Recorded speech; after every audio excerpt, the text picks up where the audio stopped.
are aroused. I haven't seen people so aroused in a very, very long time. Do not come. Do not come. Do not. Hello. Hello, everybody. Welcome to the Punch Up Pod with Lila and Pat, our Sunday night shit show. Happy Easter. Happy Easter to all who celebrate. Yeah, I woke up and had no idea it was Easter whatsoever. Literally, I looked at Google to look something up and I saw the eggs and I was like, is it Easter? Yeah. So did you get your Easter basket? Did you do a treasure hunt? Like, even if you weren't aware, does the Easter Bunny still come visit? No, but my mom is nostalgic for holidays. So like, even when I don't know now, because she just got out of the hospital literally yesterday. She was supposed to a week ago, but there were some issues. But anyway, she's very nostalgic and we'll still put together little things for holidays. That's nice. So, I like it's that. Really sweet. Really sweet. That's very sweet. That's very sweet. Well, okay. Let's say hi to everybody in the chat. We are so happy you all are here.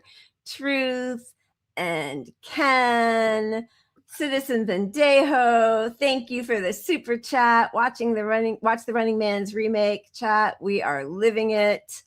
Remake of Schwarzenegger film. I will have to watch that. I know I saw it when it first came out. And I don't remember how old I was actually. I mean, so all the sci-fis are real. Like, let's just cut all the dystopian sci-fis at least. It feels like they were prepping us for it. Like just slowly getting it in there so we could acclimate. Hi, Glenn and Hogel. Hello. 2Fs. How are you? Hello. And Lila doesn't know this, but we have to have a short show because I only have 3 beers tonight. So what? I mean, we have a real problem here. We have a problem. If you fail to prepare to fail. What? I'll make it work. That's crazy. Do you have any like vodka or bourbon or anything? No, I'm down to just 3 beers. That's what that'll never be me. Never. This I would never allow that to happen. That's chaos. Terrible. I apologize. I do apologize, everyone. What kind of prepper are you? Hello, the Runs and Zizu. Hello. We got Philip. Happy Easter.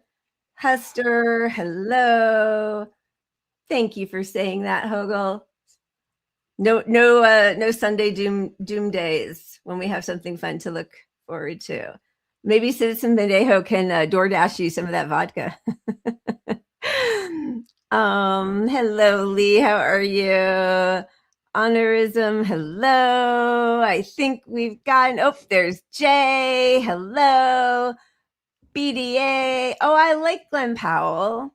Gotta see what happens with that one. I have not seen the remake. Josie, send Strikeout for beer. That's right. She owes you, by the way. The peripheral. You know what? Last night, Saturdays, usually I'll have a game night that I host with some people. Right. And Strike jumped up and I play Jackbox games where you enter things on your phone. Right. She jumped up, knocked my phone out of my hand, and it took me an hour to find the thing. Like literal hour. I could not fucking find it. And I'm in a little space. Your socialist apartment? What? I know. It had ended up landing upright perfectly against my computer with the black on black. Oh my God. But I looked I have a tablet, so I just switched that. But I was losing my mind. Yeah, that's crazy. That's actually crazy. And if somebody had hi Splashkenberger, if somebody had said to you, hey, I'll give you $1 million if you can flip your phone and make it land exactly like that, it never would happen. Crazy. And I had my ringer off. People tried calling me to find it. Nothing was working. Oh my God. Yeah, it's crazy. In that apartment, even. Important stuff. Yeah. Important stuff. Makes you feel like you're losing your mind. All right, friends, please do make sure to like and subscribe. Smash that notification bell. We are so happy you are all here. Let's start off with a cheers. Hello, David Hunter, with a cheers to put us all in a happy mood before it quickly plummets. Okay, this young man is Yaser from Gaza. He is doing his best to make delicious dishes in spite of the conditions that have been forced upon him. So here he is making some pizza. بيتزا إيطالية على الطريقة الغزاوية. خليكم معنا خطوة بخطوة. قبل ما نبلش حط 3 حركات على الشاشة ورابط الدعم في البايو. وعندنا المكونات: جبنة، زعتر، وهذول التزيين: فلفل رومي، مشروم، ذرة، زيتون، والخضرة فلفل رومي، بندورة، بصل. تعالوا نبلش. عندنا الطاوة بدنا نحط فيه زيت شوية يعني مش كتير. بدنا نقطع البصل ونحركهم شوية عشان ياخدوا لون. ونقطع البندورة صغيرة برضه ونديرها فوق البصل. بدنا نحط زعتر، معلقتين صلصة، ونحط شوية فلفل أسمر وشوية ملح ونحركهم. بدنا نغطيهم عشان يستويهم. تعالوا نجهز العجينة. طبعا مكونات العجينة يا اخوان: كوب وربع حليب، ومعلقتين زيت، ومعلقة خميرة، وشوية فانيلا، ونسيبهم ساعة يرتاحوا، و3 كاسات طحين. بدنا ناخد نص الكمية ونمدها بالصينية. بدنا نحط شوية سمنة ندهنها على كل الصينية، أهم شي على الحواف. وهيك جهزت. بدنا نحط العجينة ونمدها على كل الصينية. وبعد ما خلصنا بالشكل هذا وخلينا الأطراف معانا بالشكل هذا، هيك خلصنا. تعالوا نرفع الطاوة. تعالوا نقطع الخضرة. وهيك خلصنا. بنحطهم تاني في الصحن وبنضيف عليهم الذرة. وهيك جهزت. بدنا نجيب العجينة ونجيب الجبنة ونحط أهم اشي يا اخوان على الأطراف. بدنا نحط الصوص اللي عملناه. هيك جهزت. بدنا نرش الجبنة. بدنا نحط الخضرة. بدنا نحط كمان طبقة جبنة. بدنا نحط المشروم. بدنا نحط الزيتون. هيك جهزت. وأهم خطوة عشان يدينا لون: عندنا حليب طبعا على أطراف العجينة. هيك جهزت. بدنا ندخلها الفرن. طبعا يا اخوان المنظر بيشهي قبل ما تدخل الفرن. نحطها بالفرن بالنار هادية جدا عشان تسوى راحتها. وانت قاعد تستنى حط 3 حركات على الشاشة ورابط الدعم في البايو. شكرا كتير كتير لكم لانكم انتوا دائما بتدوني التفاؤل ودائما هيك مستمر عشان كل الكلام الحلو اللي بتدوني اياه. تعالوا نشوف كيف صارت. يا اخوان الريحة بتشهي والمنظر بشهي اكثر. طبعا يا اخوان بدنا نقطعها. يا اخوان تفضلوا. المنظر بشهي.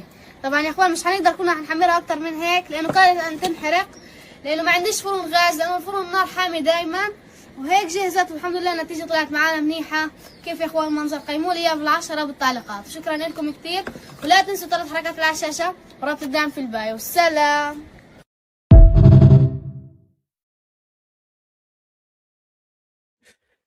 That looks amazing. It's double stuffed with layers of cheese. Good Lord. The destruction around him, and that he has to use cardboard for pot holders. I mean, yeah, geez. A kid in Gaza just made me hungry. Yeah, that's amazing. Exactly. I need to. Yeah, I should DoorDash. I don't DoorDash. Yeah, much, no, but I will actually. But he and then that pizza little and beer. I mean, can we make it happen? I need to get that going. Yeah. And to take that kind of care, and that I just, dance, music, art, food. It's like it makes you just want to jump through that screen for sure. Didn't Miss Rachel share that? As I think she shared that, and she also shares this little one whom I think we've shown before. Rian, I think she's 3.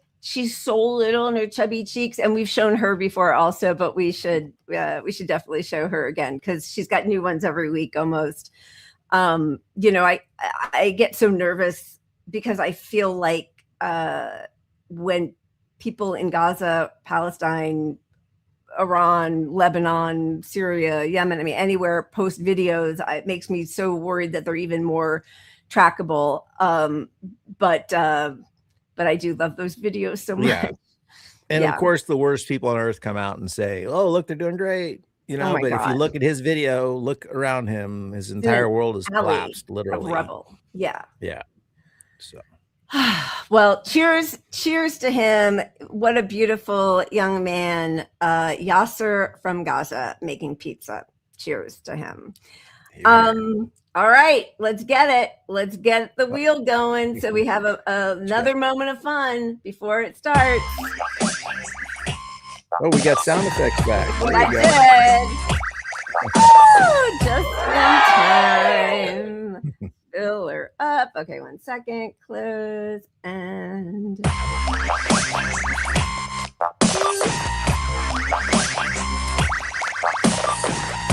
Alrighty.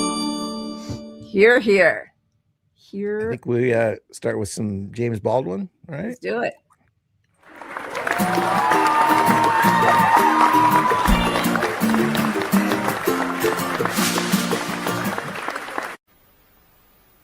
Love has never been a popular movement, and no one's ever wanted really to be free.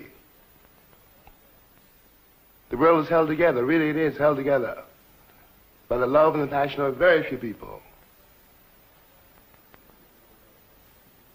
Otherwise, of course, you can despair. Walk down the street of any city, any afternoon, and look around you. What you got to remember is what you're looking at is also you. Everyone you're looking at is also you. You could be that person. You could be that monster. You could be that cop. And you have to decide in yourself not to be.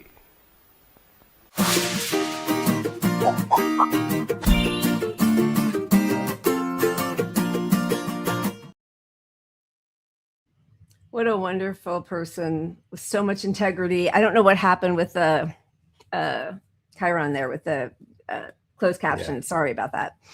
No, but it's so true. Like I don't, with age, I think most people get older and have more empathy, and you see somebody and like, you're like, oh, this person's driving like, 20 miles an hour in a 40 zone.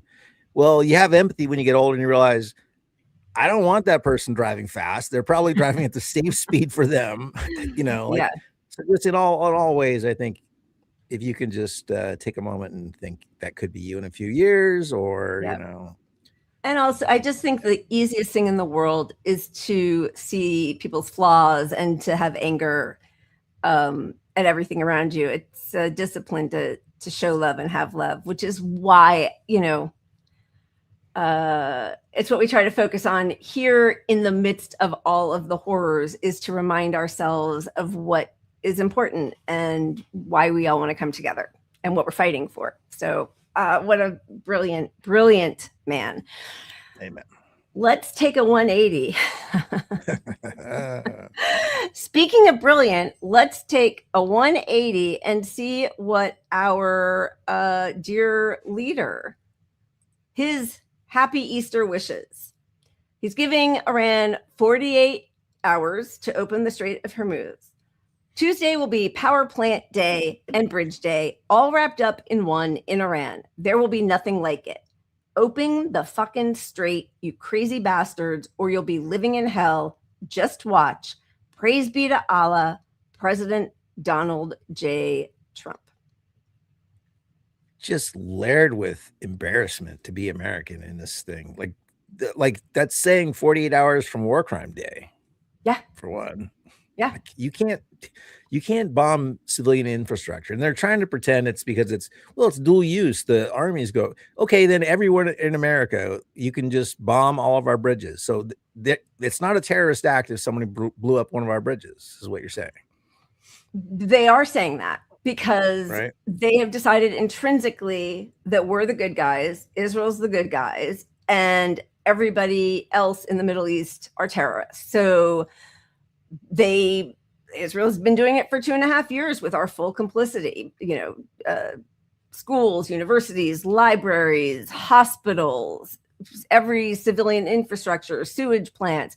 And now, I mean, look what we started doing in the Caribbean, where we would just bomb or strike fishermen out of existence, and they would put it up on the screen like it was something to be proud of. War crimes after war crimes. First off, no proof that these people are committing any crimes, but then death is not the punishment for the crimes they're alleged to have committed. No. And there's no due process in it. And it's breaking international law. Like, so every layer of it is just a mess. And to go into Iran after the whole world is clearly so against what's happened in Palestine, and we start by bombing schoolgirls, and then we double tap a bridge. And this we is also not double just tap our that dollars doing it. We're doing it. Yeah, we're doing it. And as Hegseth said, we're not going to have any more woke rules of engagement or international rules-based order. I mean, that's woke. Yes, they are just announcing their war crimes. I mean, it's pretty insane. And firing generals who apparently were, putting up some obstacles and opposition to having ground troops because they know it's just a suicide mission. I mean, they know it's bad for our country. They know it's bad for their troops. They know they could be held accountable. I mean, they know that's unlikely given our current climate. But, right. If the administration switches and they want to follow the law and they want to go after people that committed war crimes, they would be on that list at the very fucking top. But we've never done that.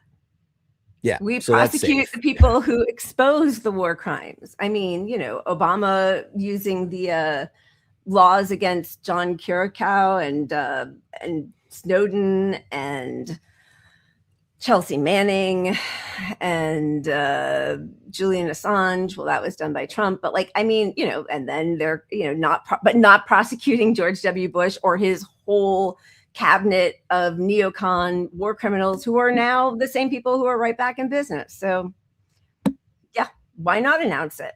Why not announce your war crimes? Because you are all of it. They're already fighting back on the records. Trump's saying when he leaves office, he won't provide any of the records, which is what all the court cases were about, that he was going to be going to jail for conceivably. And he's already saying, I'm not going to do it when I leave. He's got someone in place that interprets the law differently. So that's all he needs is guys to not comply with the law. I mean, it is really hard not to have, obviously, I despise this regime and the previous regime, but where is the party of opposition? And I'll tell you, listening to Tim Kaine today on Meet the Press or whatever the Kristen Walker one is, and she said, well, he's going to be asking for an enormous increase in the Pentagon budget and more money to prosecute this war. So are you a no then on that? Well, no, I want to see what he wants to do with that money. So are you against genocide? Yes. Are you going to fund the genocide? Yes. Yeah. Why not? As long as we go through the proper procedures and we're invited into the, And, we know that Democrats knew 2 weeks ago that they had the votes for the War Powers Resolution. And so what did they do? They tabled it. Oops. Just a truly repellent group of people. That's their MO. And when you bring up, where's the opposition party? We're the opposition party, like all of us citizens. Yeah. And, that's why we can't vote our way out of it, because we don't have a place in that. So we have to do everything else that's not electoral politics 1,000 times harder than we do electoral politics. It's insane. Okay. So let's, there's just been a whole bunch of different things happening, starting, I guess we can just start with, the war crimes part of it. Trump gave his really lackluster speech on Thursday that did not put any of the chaos to bed, and only, it was within his rambling speech, there were millions of inconsistencies. We were here for a regime change, not regime change. We did do a regime change. We obliterated their nuclear materials, but we still need to go in and get the uranium. We're going to be out in 2 days, but we might have to go on for a few weeks. I mean, disaster. But the person who loves him most. What I learned tonight, Iran's going to have a choice in 2 to 3 weeks. You either do a deal where you get out of the business you were in, or we're going to blow your stuff up that will allow you to function as a nation. That is your choice. Well, Let me ask this, because, by the way, I don't even think they have 2 or 3 weeks, Senator. That's 2 or 3 weeks when their infrastructure would be blown up. That's their electric grid. That is their ability to have any income. The lifeblood of their entire economy is oil. So that would no longer exist. Let me ask.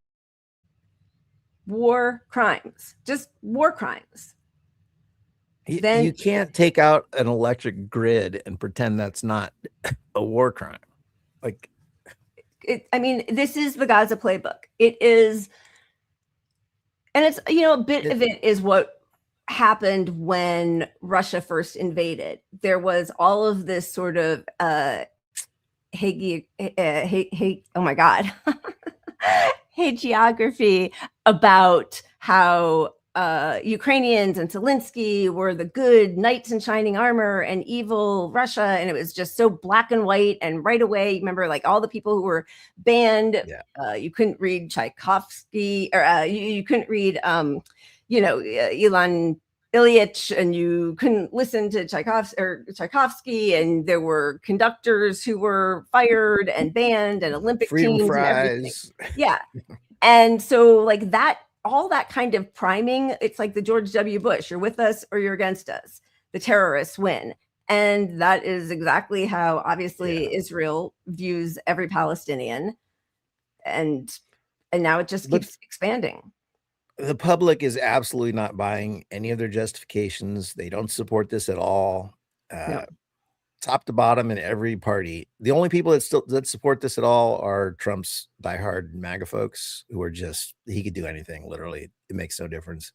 But I think their narratives have fallen apart. Like, even watching CNN, you know, and all the shows, they keep coming back to, well, we have complete air superiority, dominance. Yeah. Yeah. And then the story dominating the news for the last 2 days is the shot down plane. The American shot down plane. So how does that vibe with your whole air superiority nonsense? At least 2 different planes, exactly as you're saying. Plus, there were reports by Iranian sort of state media initially that the U.S. was firing at the area where they thought the pilots had gone down, feeling a little bit like the Hannibal directive. Like, we would rather kill our own people than have them taken hostage. It was later verified by the New York Times, and Drop Site ended up reporting on it. But in the New York Times, they softened the language a little bit and made it seem that that the U.S. couldn't withdraw the actual Apache helicopters, so they were trying to destroy those, so those couldn't be taken. And there are, you know, conflicting reports on how many of the pilots have actually been rescued, and everybody's spinning a different yarn. No, and CNN had the arrogance to say that Trump, and this is even, you know, liberal-ish CNN, that Trump wisely leaked to the Iranians that they already had the hostages, the fallen soldiers, back while they implemented the operation to get the soldiers, to dupe them. Yeah, like, that's the skill level that CNN is giving Trump as the wise, you know, puppet master in this thing. It's like, it's really insane. So this is a U.S. Special Operations mission to recover the second crew member of a downed F-15E Strike Eagle. Appears to have ended with the pilot successfully exfiltrated, but multiple American aircraft destroyed inside Iran, according to U.S. and Iranian accounts. The U.S. account says 2 MC-130J Commando 2 Special Operations Transport aircraft landed at a makeshift forward airstrip during the rescue, but became disabled and unable to take off. You wonder why. U.S. forces evacuated personnel and deliberately destroyed the aircraft on the ground to prevent capture. The recovered crew member had evaded Iranian forces for more than 36 hours in mountainous terrain before extraction. Reports and imagery indicate U.S. forces also destroyed at least 1 MH-6 Little Bird helicopter left behind at the site. President Donald Trump said the pilot was safe and sound. I mean, who the hell knows? And again, like, it feels very much like the Hannibal directive from the Iranian initial reports, that there was just striking of the area where the rescue mission should have been taking place initially. So I believe it completely. I mean, I don't know one way or another, but to think that we wouldn't do that at this point is crazy. We have taken orders basically from Israel on how to conduct war at this point. And also, you know, there were initial accounts, because this has been going on, for over a month now, of a lot of like our own helicopters and planes falling from the sky. And they kept saying that it was either, you know, some kind of issue with the equipment or friendly fire. But how many times does that happen without people putting it together that possibly they're getting struck by that, you know, defunct air force or air capability of Iran, right? Yeah, and the other thing they kept pushing was that and they kept asking military generals and other people, do you think they're getting aid from Russia to track down the soldier, meaning Iranians? Right. Iranians, you know. So they're trying to tie in Russia as our opponent in this war. I mean, on that, they're probably not wrong. I mean, I'm sure they're getting some like radar or intelligence from Russia and from China. I think there have been reports of that. Yeah. Of course, they're not wrong, but using that piece of information to try to turn us in support of the war when we're just like, I don't care we're the bad guys here. We all know we're the bad guys. If the good guys are getting help from some other bad person, but we're still the bad guys, like, does it matter? I totally agree. And yes, you're right. I'm sure that's part of their tactics as they are pushing this, to lump them with Russia. Just as last week, there were all these questions like, oh, but Trump, you're lifting the sanctions on Russian oil, as you know, Russian oil is, you're allowing Russian tankers to go through and to come to Cuba. Why are you helping Russia? Like, they keep coming back to that playbook. I mean, we definitely need more people like John Mearsheimer and Jeffrey Sachs allowed on legacy media, cable media, whatever, corporate media, because there is like, where is the diplomacy? And why do we have to talk about everybody in such puerile descriptors, right? Like, is it that they're ruled by despots? Because so is Saudi Arabia, right? Like, we're fine with Saudi Arabia, Qatar, UAE, like, we're fine with all of them. They have not bothered to convince the public to support this at all. They keep trying to weave some narrative together for why we're doing this, but all we're seeing is all the money that could go for programs here. In the next budget, the cuts are just insane to social programs. For what? You haven't justified this war. You haven't justified this war, and you will not win it. This will be our our Vietnam, right? Thank you. This will be our Vietnam and our Iraq and our Afghanistan. Like, we were at war with Afghanistan for 20 years just to get rid of the Taliban and then hand it back to power when we left. Now we're at war with Iran, and apparently the only goal is open the Strait of Hormuz, which was open before we started this unprovoked attack. I mean, it's crazy. Miserable. And I know we normally spin the wheel, but I think I'm going to interrupt with an RMI because it seems to fit. It fits. This is Joseph Tawadros. Sorry if I pronounced that wrong, which I know I did. Every day them get up and look on TV, them read the newspaper, them want to say the truth. But them can't say the truth, because the truth will not be found there. That is why the man said this revolution will be telepathic. Thank you for replacing the Ayatollah Khomeini with another Ayatollah Khomeini. Thank you for replacing the Ayatollah Khomeini with another Ayatollah Khomeini. Thank you for fighting 20 years and replacing the Taliban with the Taliban. Shame and protest fell on deaf ears. You even left your weapons to the Taliban. What a blend! Thank you for replacing the Ayatollah Khomeini with another Ayatollah Khomeini. Thank you for replacing the Ayatollah Khomeini with another Ayatollah Khomeini. Thank you for for fighting in Vietnam and replacing the communists with the communist. Thank you for going to Korea. Now the country is split and one has nuclear. But it's always just the same. We now know the game. It's always just the same. There's always one to blame. What about Iraq? No WMD. What about Libya? No more Gaddafi.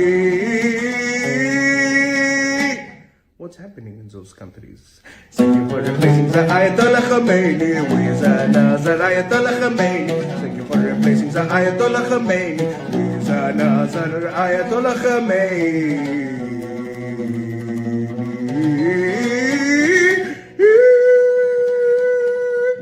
Have a banana. The banana. I don't know what that means. I mean, he's awesome, and it's just so absurd. It's just so absurd. All of the death and destruction and money. It's insane. That's good though. All right, let me just finish this report here quickly. I think there was, according to the, this is still drop site, according to the Iranian account, Iranian military linked sources, including Qatam al-Arabiya command and state affiliated outlets, claim the operation resulted in significant U.S. losses under combat conditions. They say Iranian forces engaged U.S. aircraft and ground elements, leading to the destruction of multiple assets, including 2 C-130 MC-130 transport aircraft, 2 Black Hawk helicopters, drones, including an MQ-9 Reaper and a Hermes 900.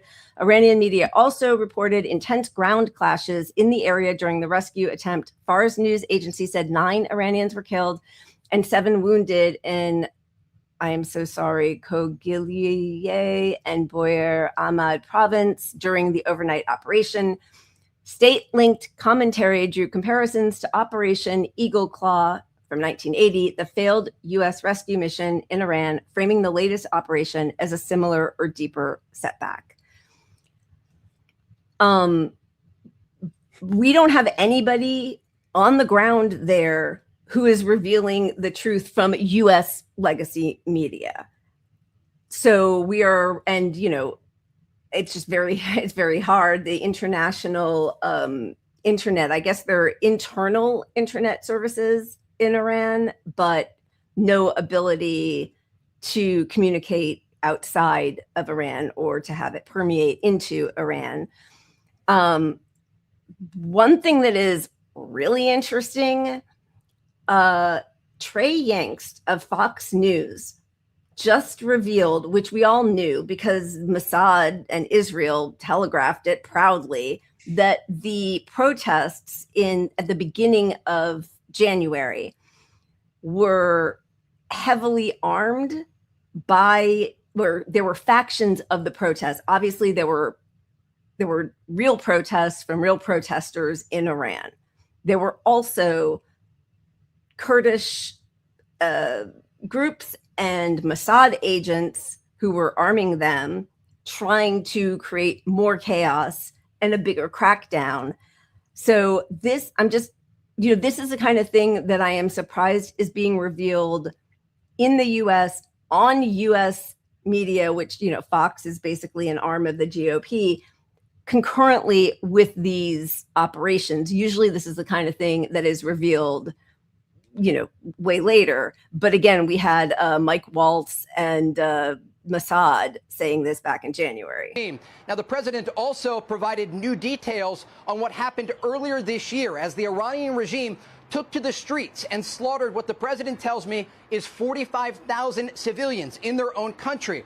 After that took place, President Trump told me the United States sent guns to the Iranian protesters. He tells me we sent them a lot of guns. We sent them through the Kurds, and the president says he thinks the Kurds kept them.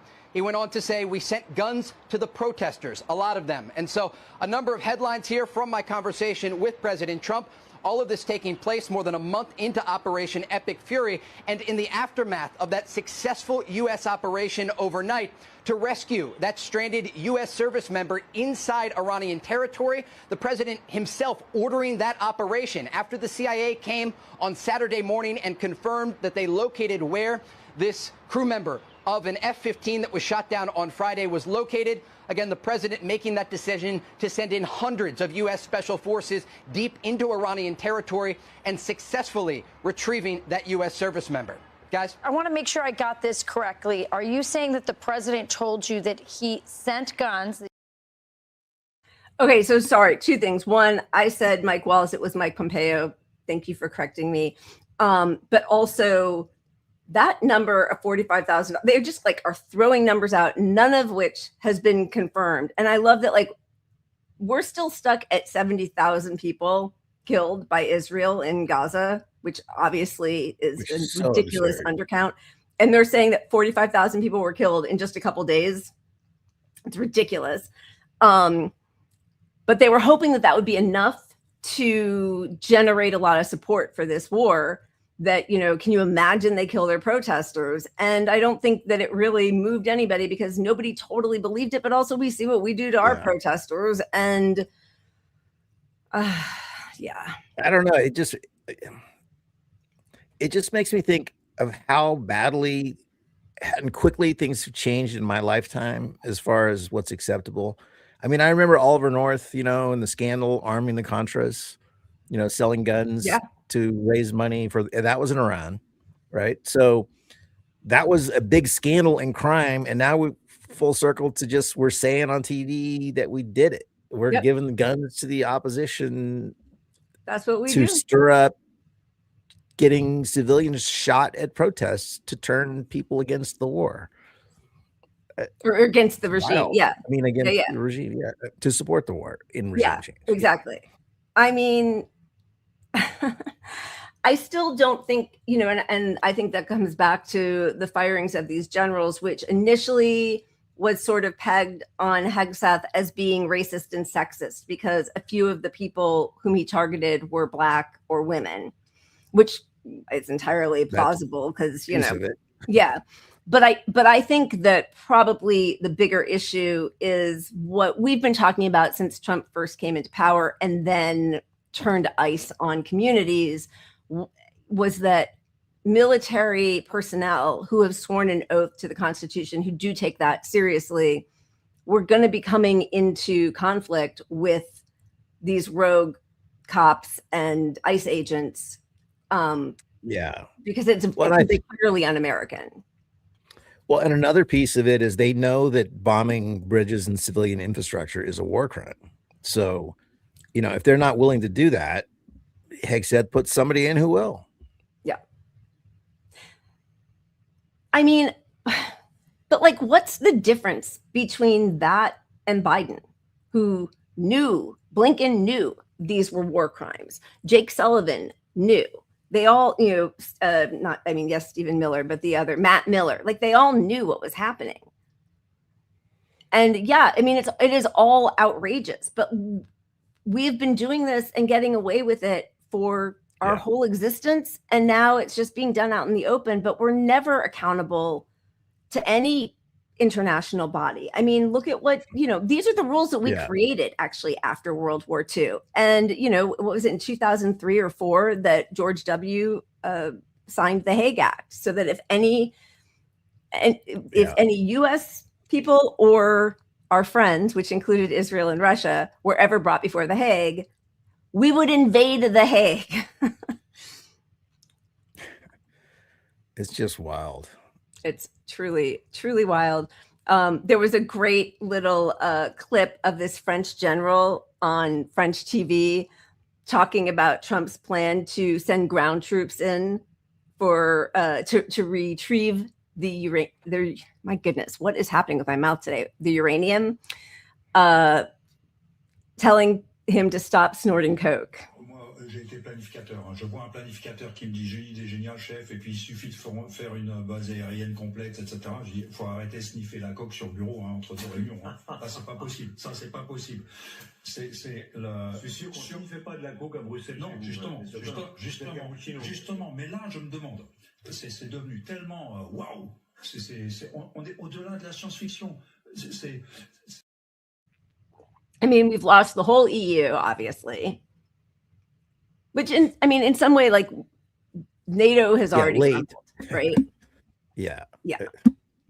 which is, I mean, But honestly, I mean, the difference is now everything we're doing is so clearly hurting everyone's economy. Like it doesn't make any sense from a security safety standpoint, which was fine because, you know, whatever, right? But now you're hurting the economies of all these countries. Yeah. And everyone's like, that's a bridge too far. Yeah. It's not the war crimes themselves, it's just the economy. Exactly. They were fine. They were fine with genociding Palestinians in Gaza and the West Bank. They were fine even with the Venezuela thing. It was really Greenland. That was, and all the tariffs, all the terrorists. But yeah, it's quite a pickle, and it does feel like we've got an old man just lashing out, which is what makes, go ahead. Well, I was just gonna say, remember, I forget his name, but the Asian guy that we showed talking about how important the strait was. I don't know if we even showed it actually, but he got a lot of press for a deep understanding of the Strait of Hormuz and its economic implication. His new theory on this is that Trump wants to lose in Iran, and so he wants to create a North American oil need in the world. Interesting. And that is why he would take over Greenland, to Canada, to Mexico, and form a whole new, you know, equation when it comes to oil. It's all just us. Yeah. Is that the predictive guy? Yeah, and I don't really think that's it. I think this is all just spotty bullshit they're putting together and reactions to stuff, and take your eyes off the Epstein files. And I think it's a lot simpler than all of that. I sort of do too. And there have been some sort of troubling revelations about that guy and his ties to the CIA and Mossad, and also that he's not really a professor. But like he said some things that I think are smart and interesting. But yeah, it's hard once they're. But he did portray this all as brilliant by Trump, which that's when I was just like, oh, you're not. And he's selling shit now too, so that all goes hand in hand. Oh no! What is he selling? That's hilarious, actually. I don't know. I didn't like man pills. They all no, like, you know, buy his series or buy his book, or, you know, got it. But pimping it on a next level, not like buy my book, because that makes sense. He wrote something important, something, but more like for deeper understanding, right? All right. Well, there's also, you know, we showed at the beginning sort of the ridiculous troll videos that were going back and forth, which felt, you know, appropriate for a moment, even though just to illustrate the difference between the way Iran was doing its propaganda in these silly videos versus the US, which the US was all just like death and destruction and hate and war crimes. And Iran was bringing some emotion and awareness of human lives being destroyed with all of this. We pulled back for the last few weeks, even though other ones have come forward, just because, you know, we're obviously none of this is funny, really. But it is also, you know, it is instructive about what they're thinking and how they see themselves in the world. So we're going to show a couple today just as an illustration. Because the truth is, the president tried to put out a highly detailed, literate explanation of how the Iranian regime feels about the US regime and US citizens, who they were very careful to make a distinction between. And Americans basically were like, that's too long. I'm not reading all that. So now they're speaking to us on our level. Yeah, you blew the bridge. Posted the video proud. Power plants next. Stone Age talk out loud. Watch this. What? War crime. War crime. War crime. War crime. Bridge down, civilians cry. Trump on truth, social flexing while they die. Power plants next, blackouts in the night. Stone Age threat. Great Persia still shines bright. You split the brick, we split the bridge in flames. Smoke filling up the sky, posted the video laughing, showing off your strike, threatening power plants, trying to Turn off all the lights, dragging us to Stone Age with your illegal might. But great Persia rise, there's history on our side. Ancient empire strong, we never hide. True social warrior, keyboard criminal. Every strike you drop, we multiply the missile. War crime, war crime, war crime, war crime. Bridge down, civilians cry. Trump on true social flexing while they die. Power plants next, blackouts in the night. Stone Age threat.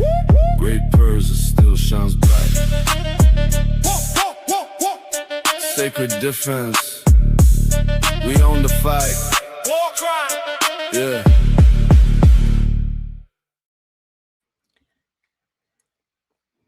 I like it. I'm sorry, but I do, because, you know, Yeah. I mean, and I agree with you, Lori. Like, I do like the letter better, but I also think, you know, they keep returning to the cost on regular people and the destruction that the U.S. is exacting on the world. And I think, as much as I don't like the use of AI and that piece of it, you know, but it is what it is. There's something about them using all the AI and technology better than us in a way that also shows that this primitive nature that allows, you know, being able to describe these other people as not as cultured and third world and all that bullshit. And they're using the tools better than we are. So it's like, that's a little piece to it that psychologically registers, I think. I think so too. And then even just little things like, you know, however many, what Hegseth is now fired. I mean, some people are even saying 30 people, but they just put out this regime change quick video.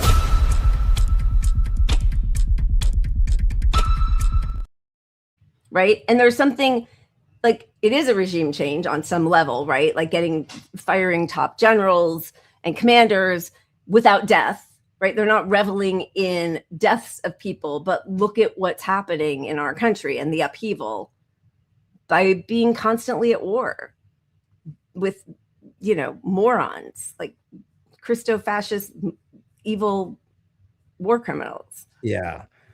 And another thing I like about a lot of the videos they've put out is they are tying this war to us not having healthcare and social programs, and the cost is like, you know, you just see the humanity in their effort versus the lack of humanity in our efforts to do this.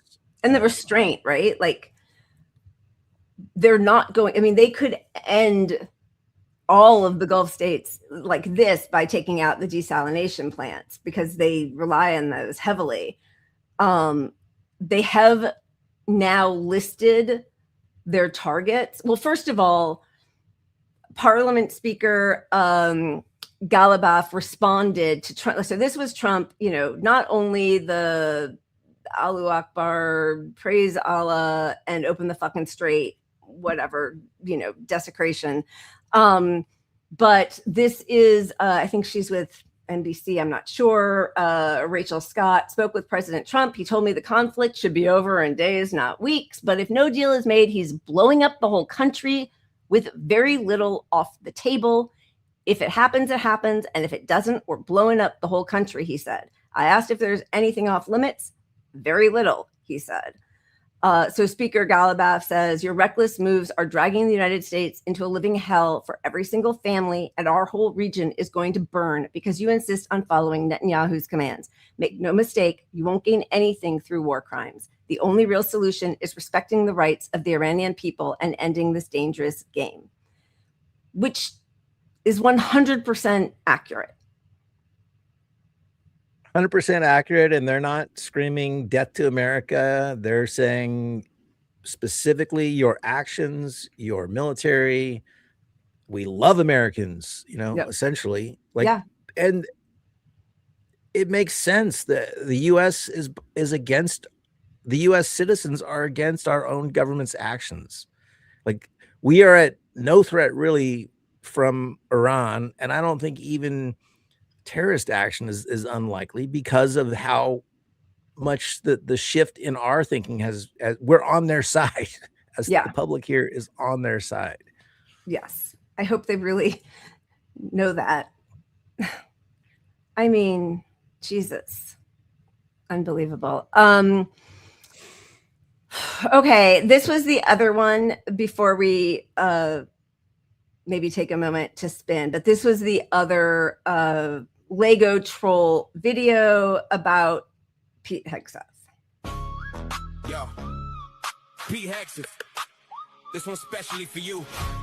You punk ass rapist bitch, straight from Iran.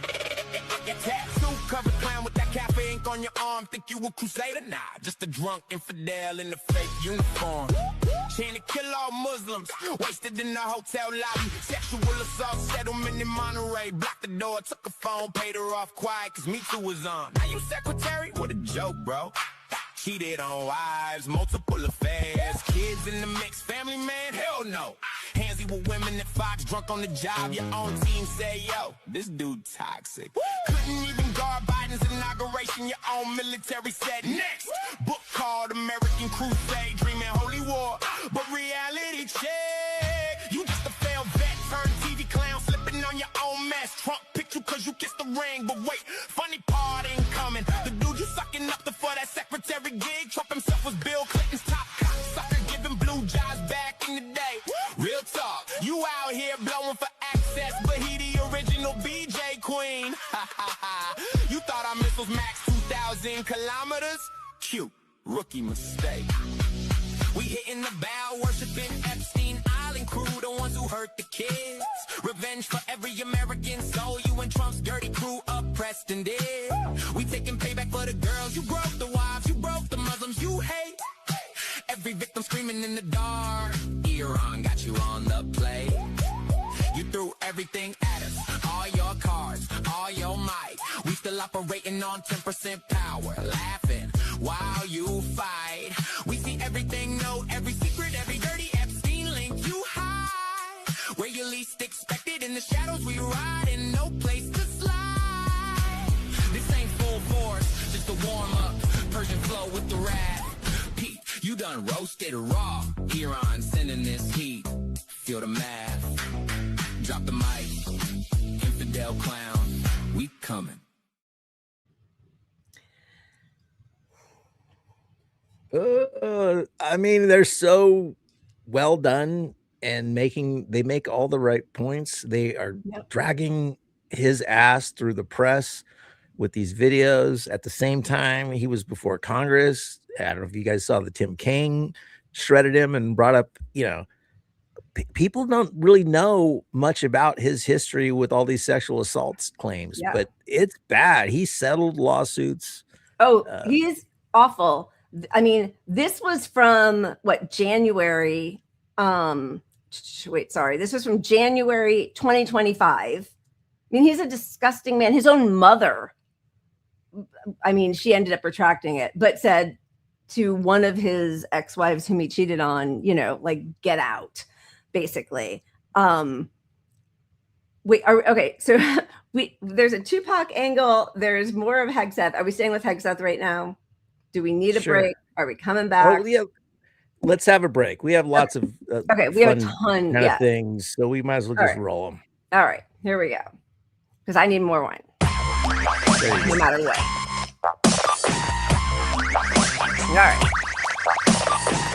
I'm gonna call an audible while we watch a cup and refill my glass. 1 second. There you go. All right.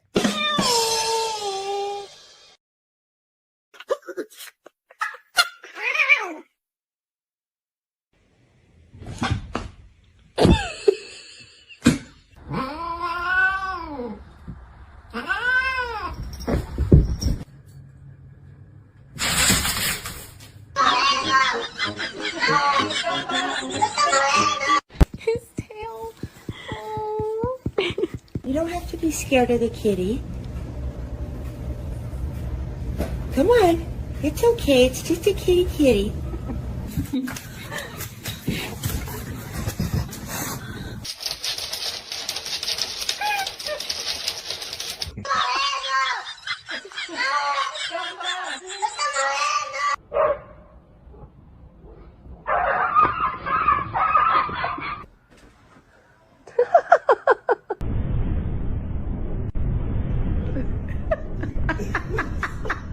My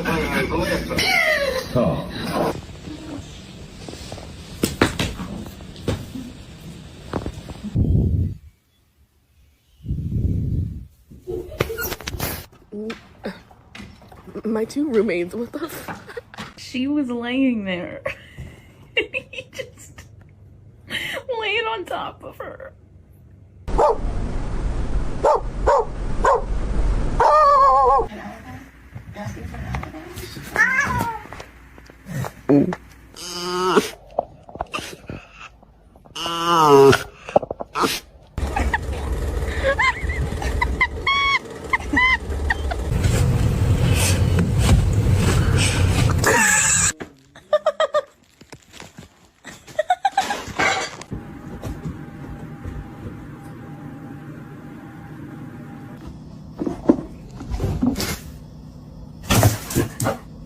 Are you helping her out?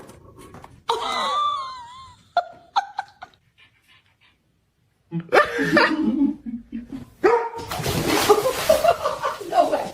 Uh-oh, you're in trouble.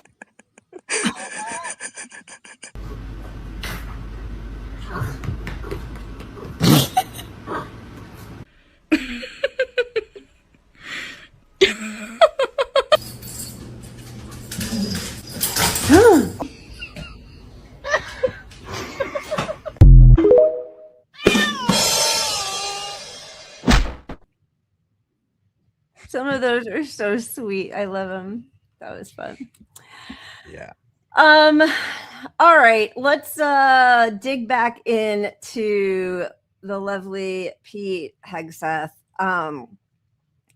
Just a despicable creature. As a reminder, this was at his hearing in January 2025 by Tim Kaine, who just today said he'd still give them money. He just wants to know where it's going. You're going to give this guy money. He's saying it today. Many of your work colleagues have said that you show up for work under the influence of alcohol or drunk.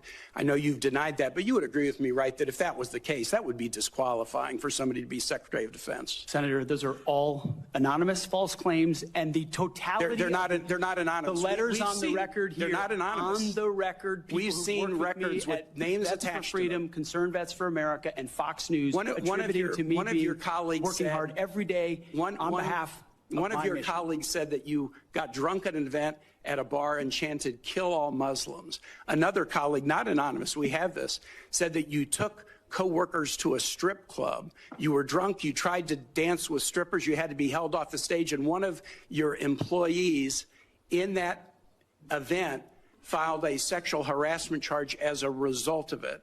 Now, I know you denied these things, but isn't that the kind of behavior that, if true, would be disqualifying for somebody to be Secretary of Defense?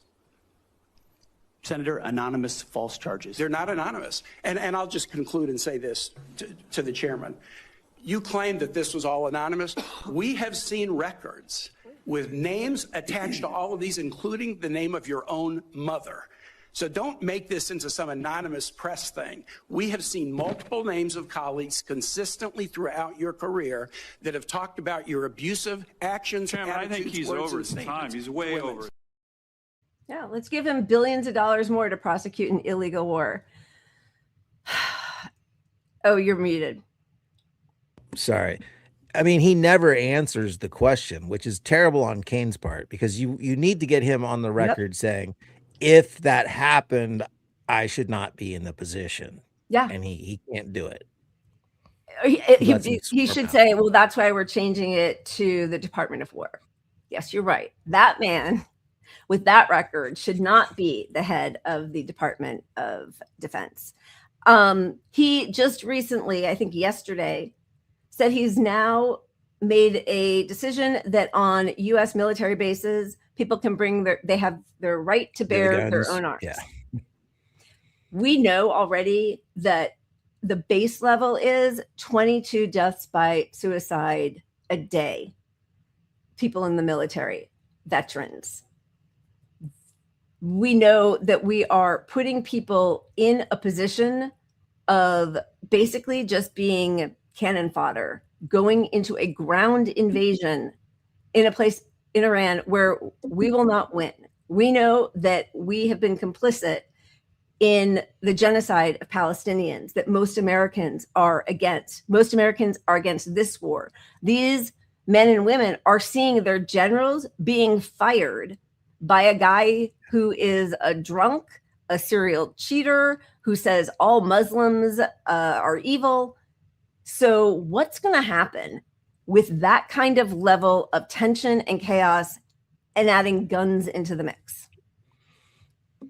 And look, his own people, you know, the people in the military, they like having people they respect above them. So Yeah. a lot of them really fucking hate all of this. Yes. It's very unprofessional. You want to trust And that the people this- making decisions have your best interest at heart. Yeah, this gun thing is him attempting to throw them a bone to win them over, because obviously a lot of military people have gun boners, you know, Right. they love their guns, you know, so Yeah. so this is just throwing them a bone, but it's not, you know, it's like before you go off and die for us, hey, go have fun with your guns, you know. Just an evil man. We've got sorry, I just want to see if there's another that's more just yeah, go ahead. Well, and I just want to mention, you know, this is as we're cutting funding for the VA and a record number of suicides, death by gun, largely, as you mentioned, of veterans, and we're cutting services to them left and right. And the new budget openly cuts the funding for a lot of these programs at the VA. So like these people in the military they're not going to be won over by being able to bring their guns. Like that's not. Yeah, I agree. And a number of troops who were just brought back from, I think, from Kuwait. There are no services there back on U.S. military bases to help them reacclimate or to give them money for food or clothes to take care of their families. So they are now having to GoFundMe people who have just recently been brought back from the Middle East. And that's, look, when you calculate the cost of a war to our economy, it includes the funding of programs after these people get out of the war, because we do such damage to these people that we are responsible for, and it's part of the contract they make with us when they join the military. So and cutting those programs, contract, right? Like, yes, it's absolutely immoral. But part of that contract should be, and it hasn't been forever, or maybe ever, but the understanding that the last resort is violence and war, that you do diplomacy, that you understand the strategic needs of your opponent or their safety concerns or security concerns for their own country. And everybody's going to have to make concessions at some point, right? At some point, if there's ever going to be peace, there are going to have to be concessions. So absolutely, we don't have any diplomats. Even though they've historically been bullshit, we've always, before we sent soldiers to war, had some justification given to them for it that made sense. Yeah. And this is very different in that there's no real reason for it, and they haven't made a justification on any level that's believable. Yeah. I mean, the two reasons are Trump's in the Epstein files and he's Israel's bitch, which is linked to being in the Epstein files for a lot of his own supporters. So that's a problem, obviously. And they're, they keep referring back to it in their Lego troll videos, which, it's important to see what their reasoning is when they make these videos, whom they are appealing to. They know exactly whom they're appealing to. Who is the U.S. appealing to with this? Nobody. They're not even trying to appeal to their own constituents, citizens, let alone the opposing teams. I mean, all the U.S. videos, and propaganda, and the Lego shit, they're trying to appeal to the last group of people hanging on to MAGA. Yeah. Like, here's some racism. Here's the brown guy bad. Here's, if you're Christian, this is a moral war. This is for, Christians got to do this. It's just the last thing they can push is shit that the MAGA true believers will hang on to. But that's it. It doesn't win over anyone else. None of this is going to win anyone over to the war at all. And the economic pain is not even started close to what this is going to do. It's going to be horrific. So Trump is asking for a $1.5 trillion military budget, which is $260 billion more than at World War II's peak. This is from Steven Semler, friend of the show. And then this shows what those increases, where they're going and what will suffer, right? So we've got the defense budget of defense, war, whatever, plus $440 billion. Veterans affairs going up $11 billion. Justice 4.7, transportation 1.6, and energy close to $1 billion, which is mostly just for the data centers, let's face it. And the reductions will be State Department, Health and Human Services, Housing and Urban Development, Agriculture, Labor, Secretary of the Interior, Education, Homeland Security, Treasury, and Commerce. I mean, there is, and we saw the video of Trump. I mean, he didn't have to say it out loud. We know who he is, and we also know, again, it's bipartisan. Like, there is never money for healthcare, education, housing, public goods, social support systems. There's just always money for war. How are you going to pay for it? Was asked of Bernie Sanders his whole 2 primary runs, right? Like, and that was by people who were supposed to be possibly on the side of the people. I mean, a joke, because obviously nobody who's a reporter for corporate media, but like, that's always their question. How are you going to pay for it? And think about it. He sold to his people the justifications for pulling us out of the Abrams Accord in that, hey, it's us giving them money to be our allies in this thing, like, to come to the table, and like, we're buying peace with Iran with this deal. And it was like $40 billion or something of their own money they got back, really. Yeah. So it wasn't even us funding them. Pulled out of the JPCOA. Is that what you're talking about? The Iran? The JPCOA.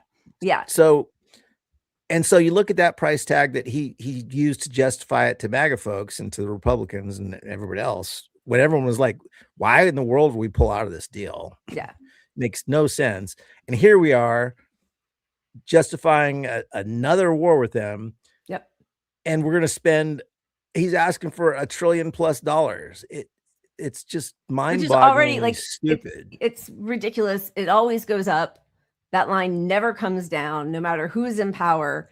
And yeah, I mean, he said that basically Obama gave them back $50 billion or gave them $50 billion. It was their own money, just relieved some sanctions, which made everybody safer. And they were completely complied with the nuclear deal. So, but Biden didn't get us back in either. Yep, exactly.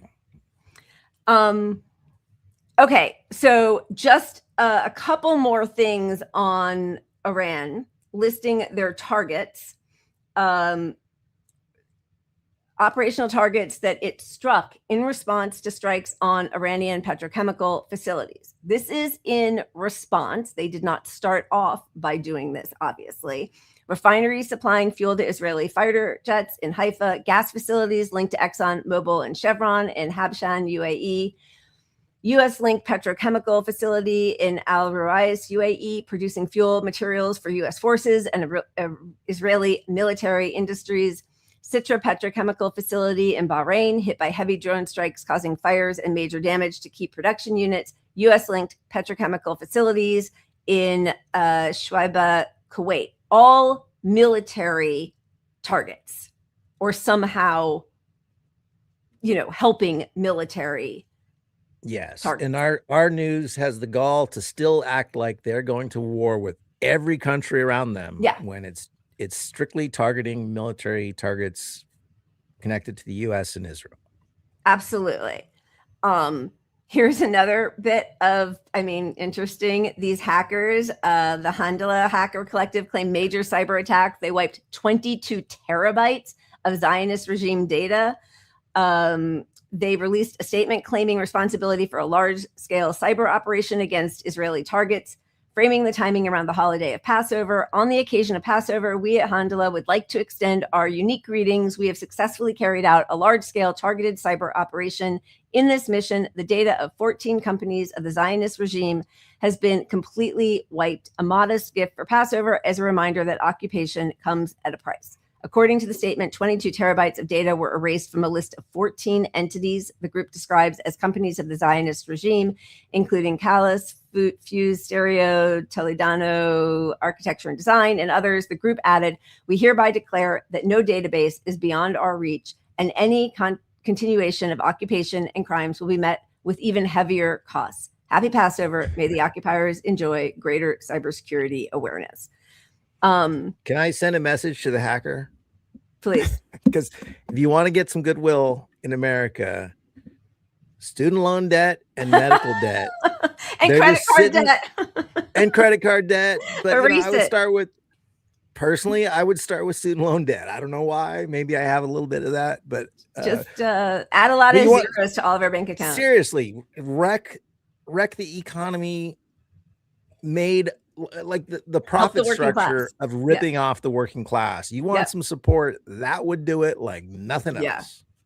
That would absolutely do it like nothing else.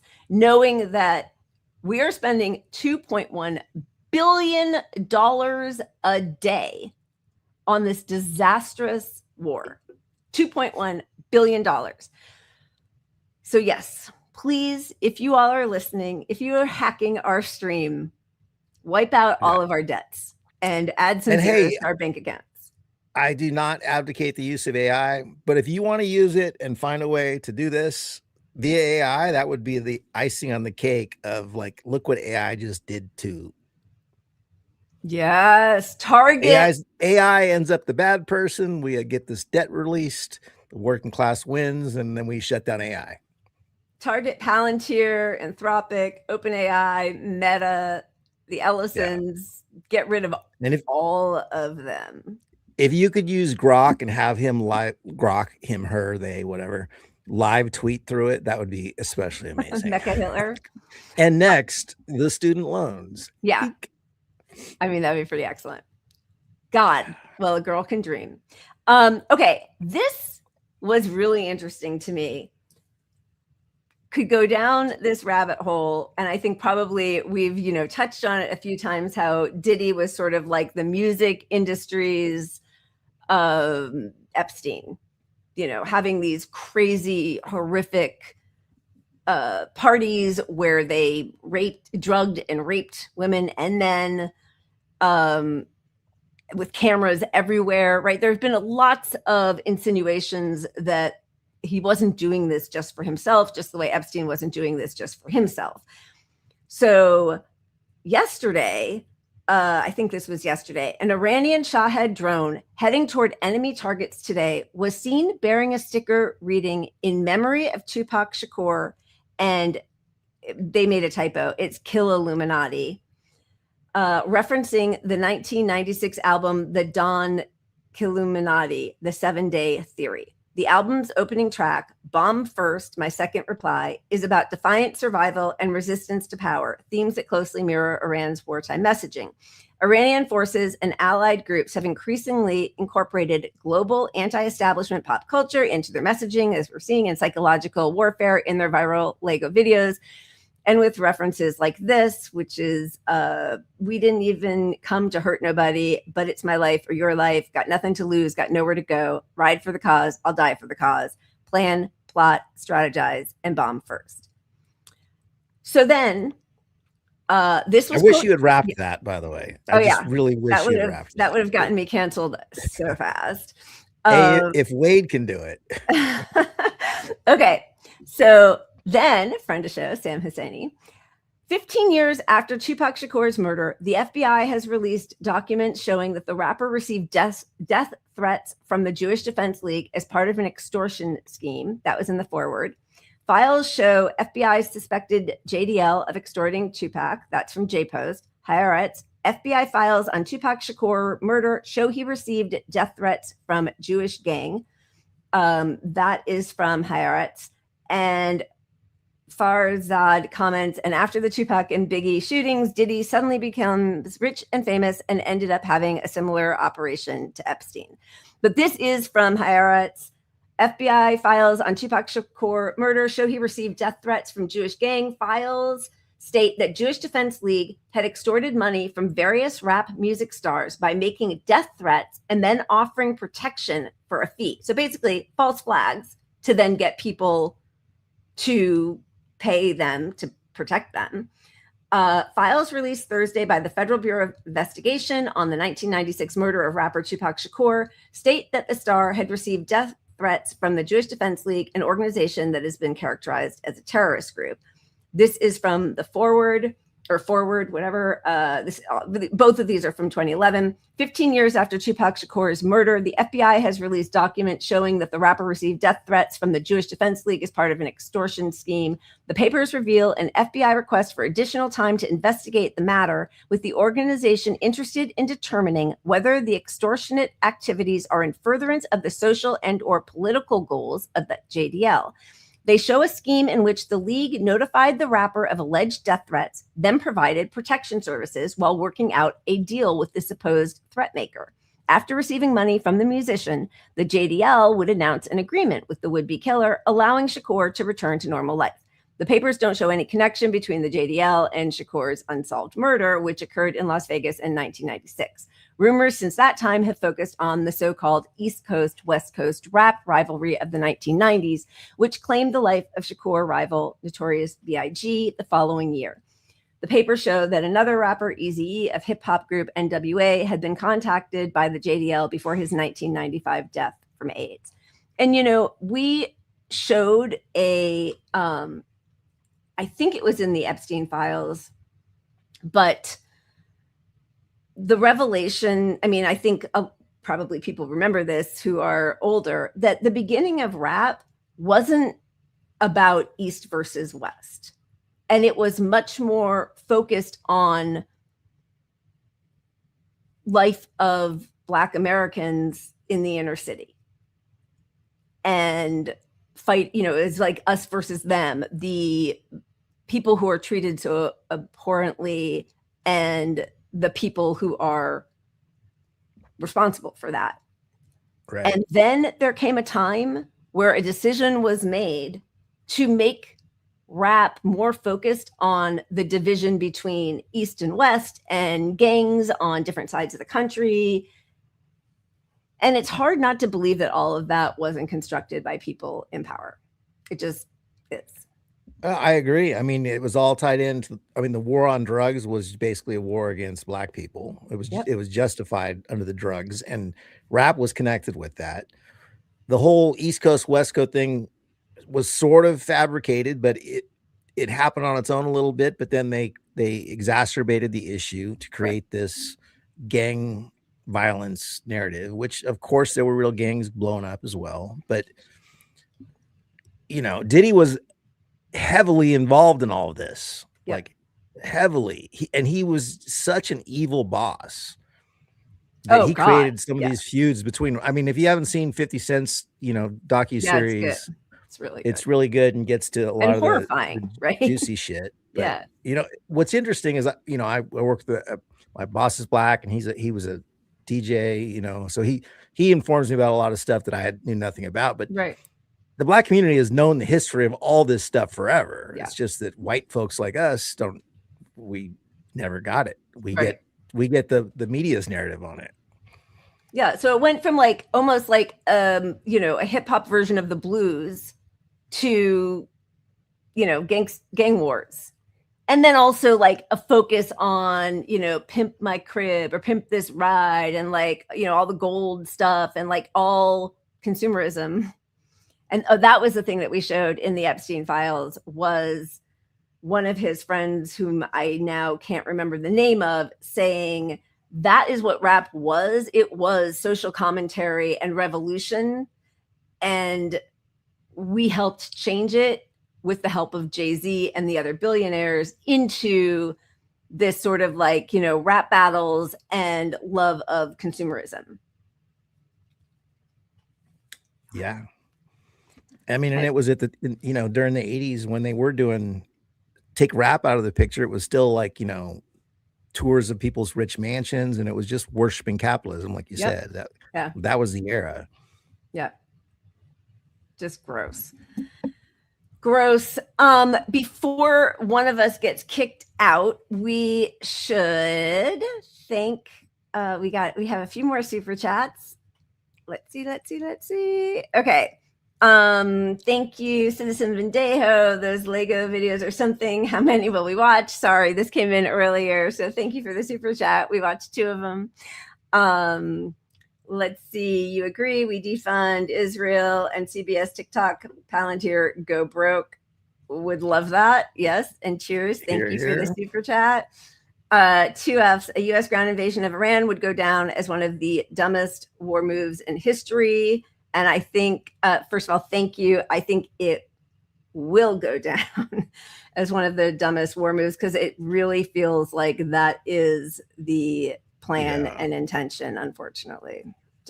I think they're deluded enough to go for the control of the strait, as the end goal, because they can build up justification to it. The more the economies are hurt, like, well, that's why we got to do this. It's hurting every country, They'll think they're building up, and they'll hide how many casualties, because we still don't really know, obviously, how many casualties, how many injured soldiers, how many pieces of our, multi-million-dollar equipment has been destroyed. Yeah.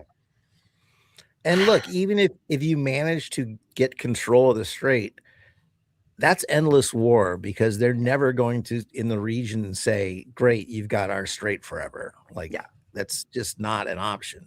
You might have a year of peace or something, but then it's just, you won't. It won't. I mean, it will be endless war. And there is a resolution, because again, it's open. The strait is open, just not to war criminal genociders. But it's open. You don't need to open it. You need to engage in diplomacy and guarantee security for Iran and Palestine and Lebanon and Yemen. I mean, it's open. Motherfuckers. Thank you for the super sticker, Piano Man. Thank you so much. Jezen82, regime change that made them stronger. LOL. They are now battle hardened. I think that, sorry, because we had shown the regime change video from Iran, that I think you're talking about this was probably in reference to replacing Khomeini with Khomeini, which is, exactly. Now we don't have a fatwa against nuclear arms, and we have somebody whose whole family was obliterated. Yeah, if you had just waited till Khomeini either stepped down, died, left, whatever, the people were against him anyway. So, maybe there would have been some real revolt against it, but it would have been natural. Yeah. And his replacement wouldn't have been his son, who he never wanted to replace him. Yep. You had a built-in tamping down of extremism once he would have left office. But now you brought in, forced support. Increased support for a more, probably villainous guy. Yeah, absolutely. And that is Israel all the way. Anytime there is somebody who at all has the hearts and minds of a more peaceful resolution to the conflicts, they kill that person. All of the diplomats Israel has killed, whether it's Hezbollah or the Iranian leaders or Palestinians who they arrest and keep in jail and refuse to release because, they're the actual people. Oh my gosh, my brain, Barghouti. They're just going to keep anybody. It's what happened with Nelson Mandela. You keep the people who might possibly be able to bring people together and forge a peace, and you kill them or lock them up and call them terrorists. They don't obviously at the level we've killed top negotiators in the world. Like if you were to actually go to a physical meeting place, this is why all these meetings are not actually, there aren't meetings happening. They're sending notes back and forth. Yeah. That's what's happening because we can't be trusted to meet with them. That's how evil we are. It's a death trap. Every time there is any kind of negotiation, we kill the people, or Israel kills the negotiators. The negotiators. These people aren't armed. They're not, they are not militants by definition. Jason, thank you. Moral injury certainly cannot be fixed easily. And what we are asking of people and what we're doing to people around the world, but all of this is just completely avoidable and so cruel. Thank you for your super chats. Yeah. Thank you. I almost made it an hour and a half with one lonely beer. I just what is going on? That's one ridiculous. Beer. No, I condemn. Now I condemn. You condemn Hamas, though. I condemn an empty beer can. Uh-oh, we got another here. We did. Ooh, and I'm calling another audible because we've not landed enough on my self-medication. Absolutely. This is the great Gil Scott-Heron.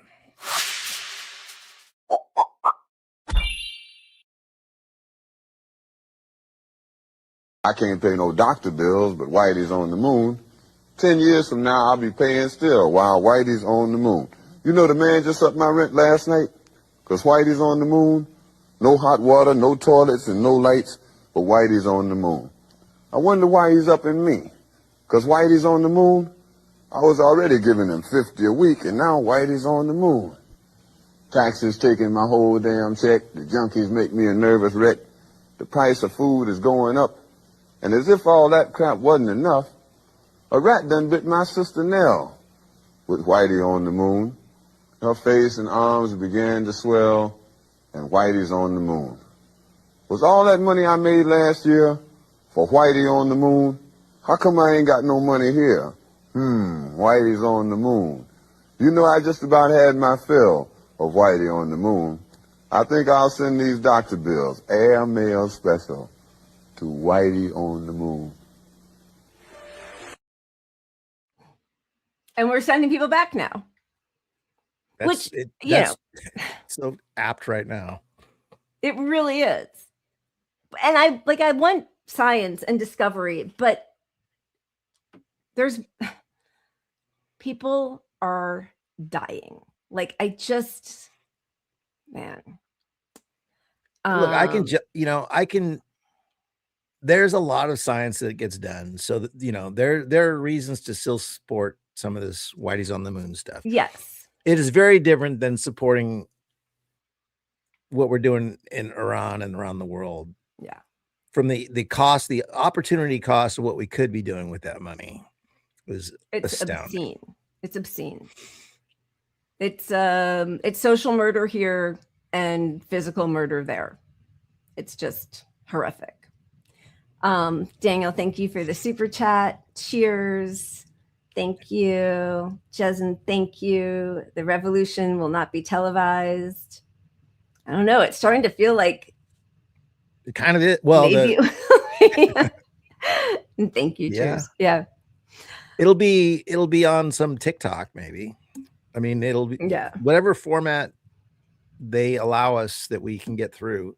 I don't know. I think we're going to get, I'm an optimist, but I think we might get a Luigi sometime soon. It's so funny. You said you're an optimist. And I was like, really? And then where you went with it, I wasn't expecting. You had me in the first half, but then I see where you're going. And I appreciate that. It'd be nice if we did fund some science. CDC has paused testing for rabies, smallpox, and monkeypox. Comes after widespread layoffs and resignations have significantly shrunk the CDC's virus teams. Yay. Yeah, well, as an optimist, I will say this too. There was more good news recently that those little brats that got deposed for DEI The Doge guy, or you mean the Doge guy? Yeah. The Doge guys who made all these cuts, the two little white boys, Whitey on the moon, more or less. The judge ruled in the favor of the people. They wanted those videos suppressed. They thought they were being harmed, and the judge ruled, no, it's in the public's interest to have those videos out there for people to see. All right. So I like that. H299, thank you so much for the super sticker. Thank you. Sure. Thank you. All right, let's move on to the party of opposition. What are they doing? Wait, who? Come on, the Democratic Party. We've got superstar Gavin Newsom pushing out. This was 3 days ago. Why is he doing this? President Biden was not reelected, had a mental decline that was so staggering in the midst of his reelection campaign that they had to foist Kamala on us, who then lost to Trump. This guy broke 3 strikes, kicked 20 million people off of Medicaid, and committed genocide.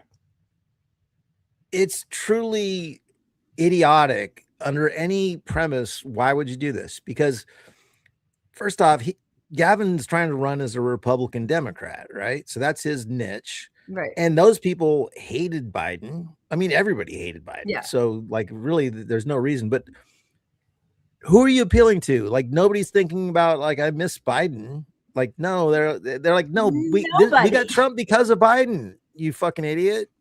Everybody knows that. Like, everybody. It's crazy. I used to think that as smarmy and oily and unctuous and everything as he was, he at least had like political skill.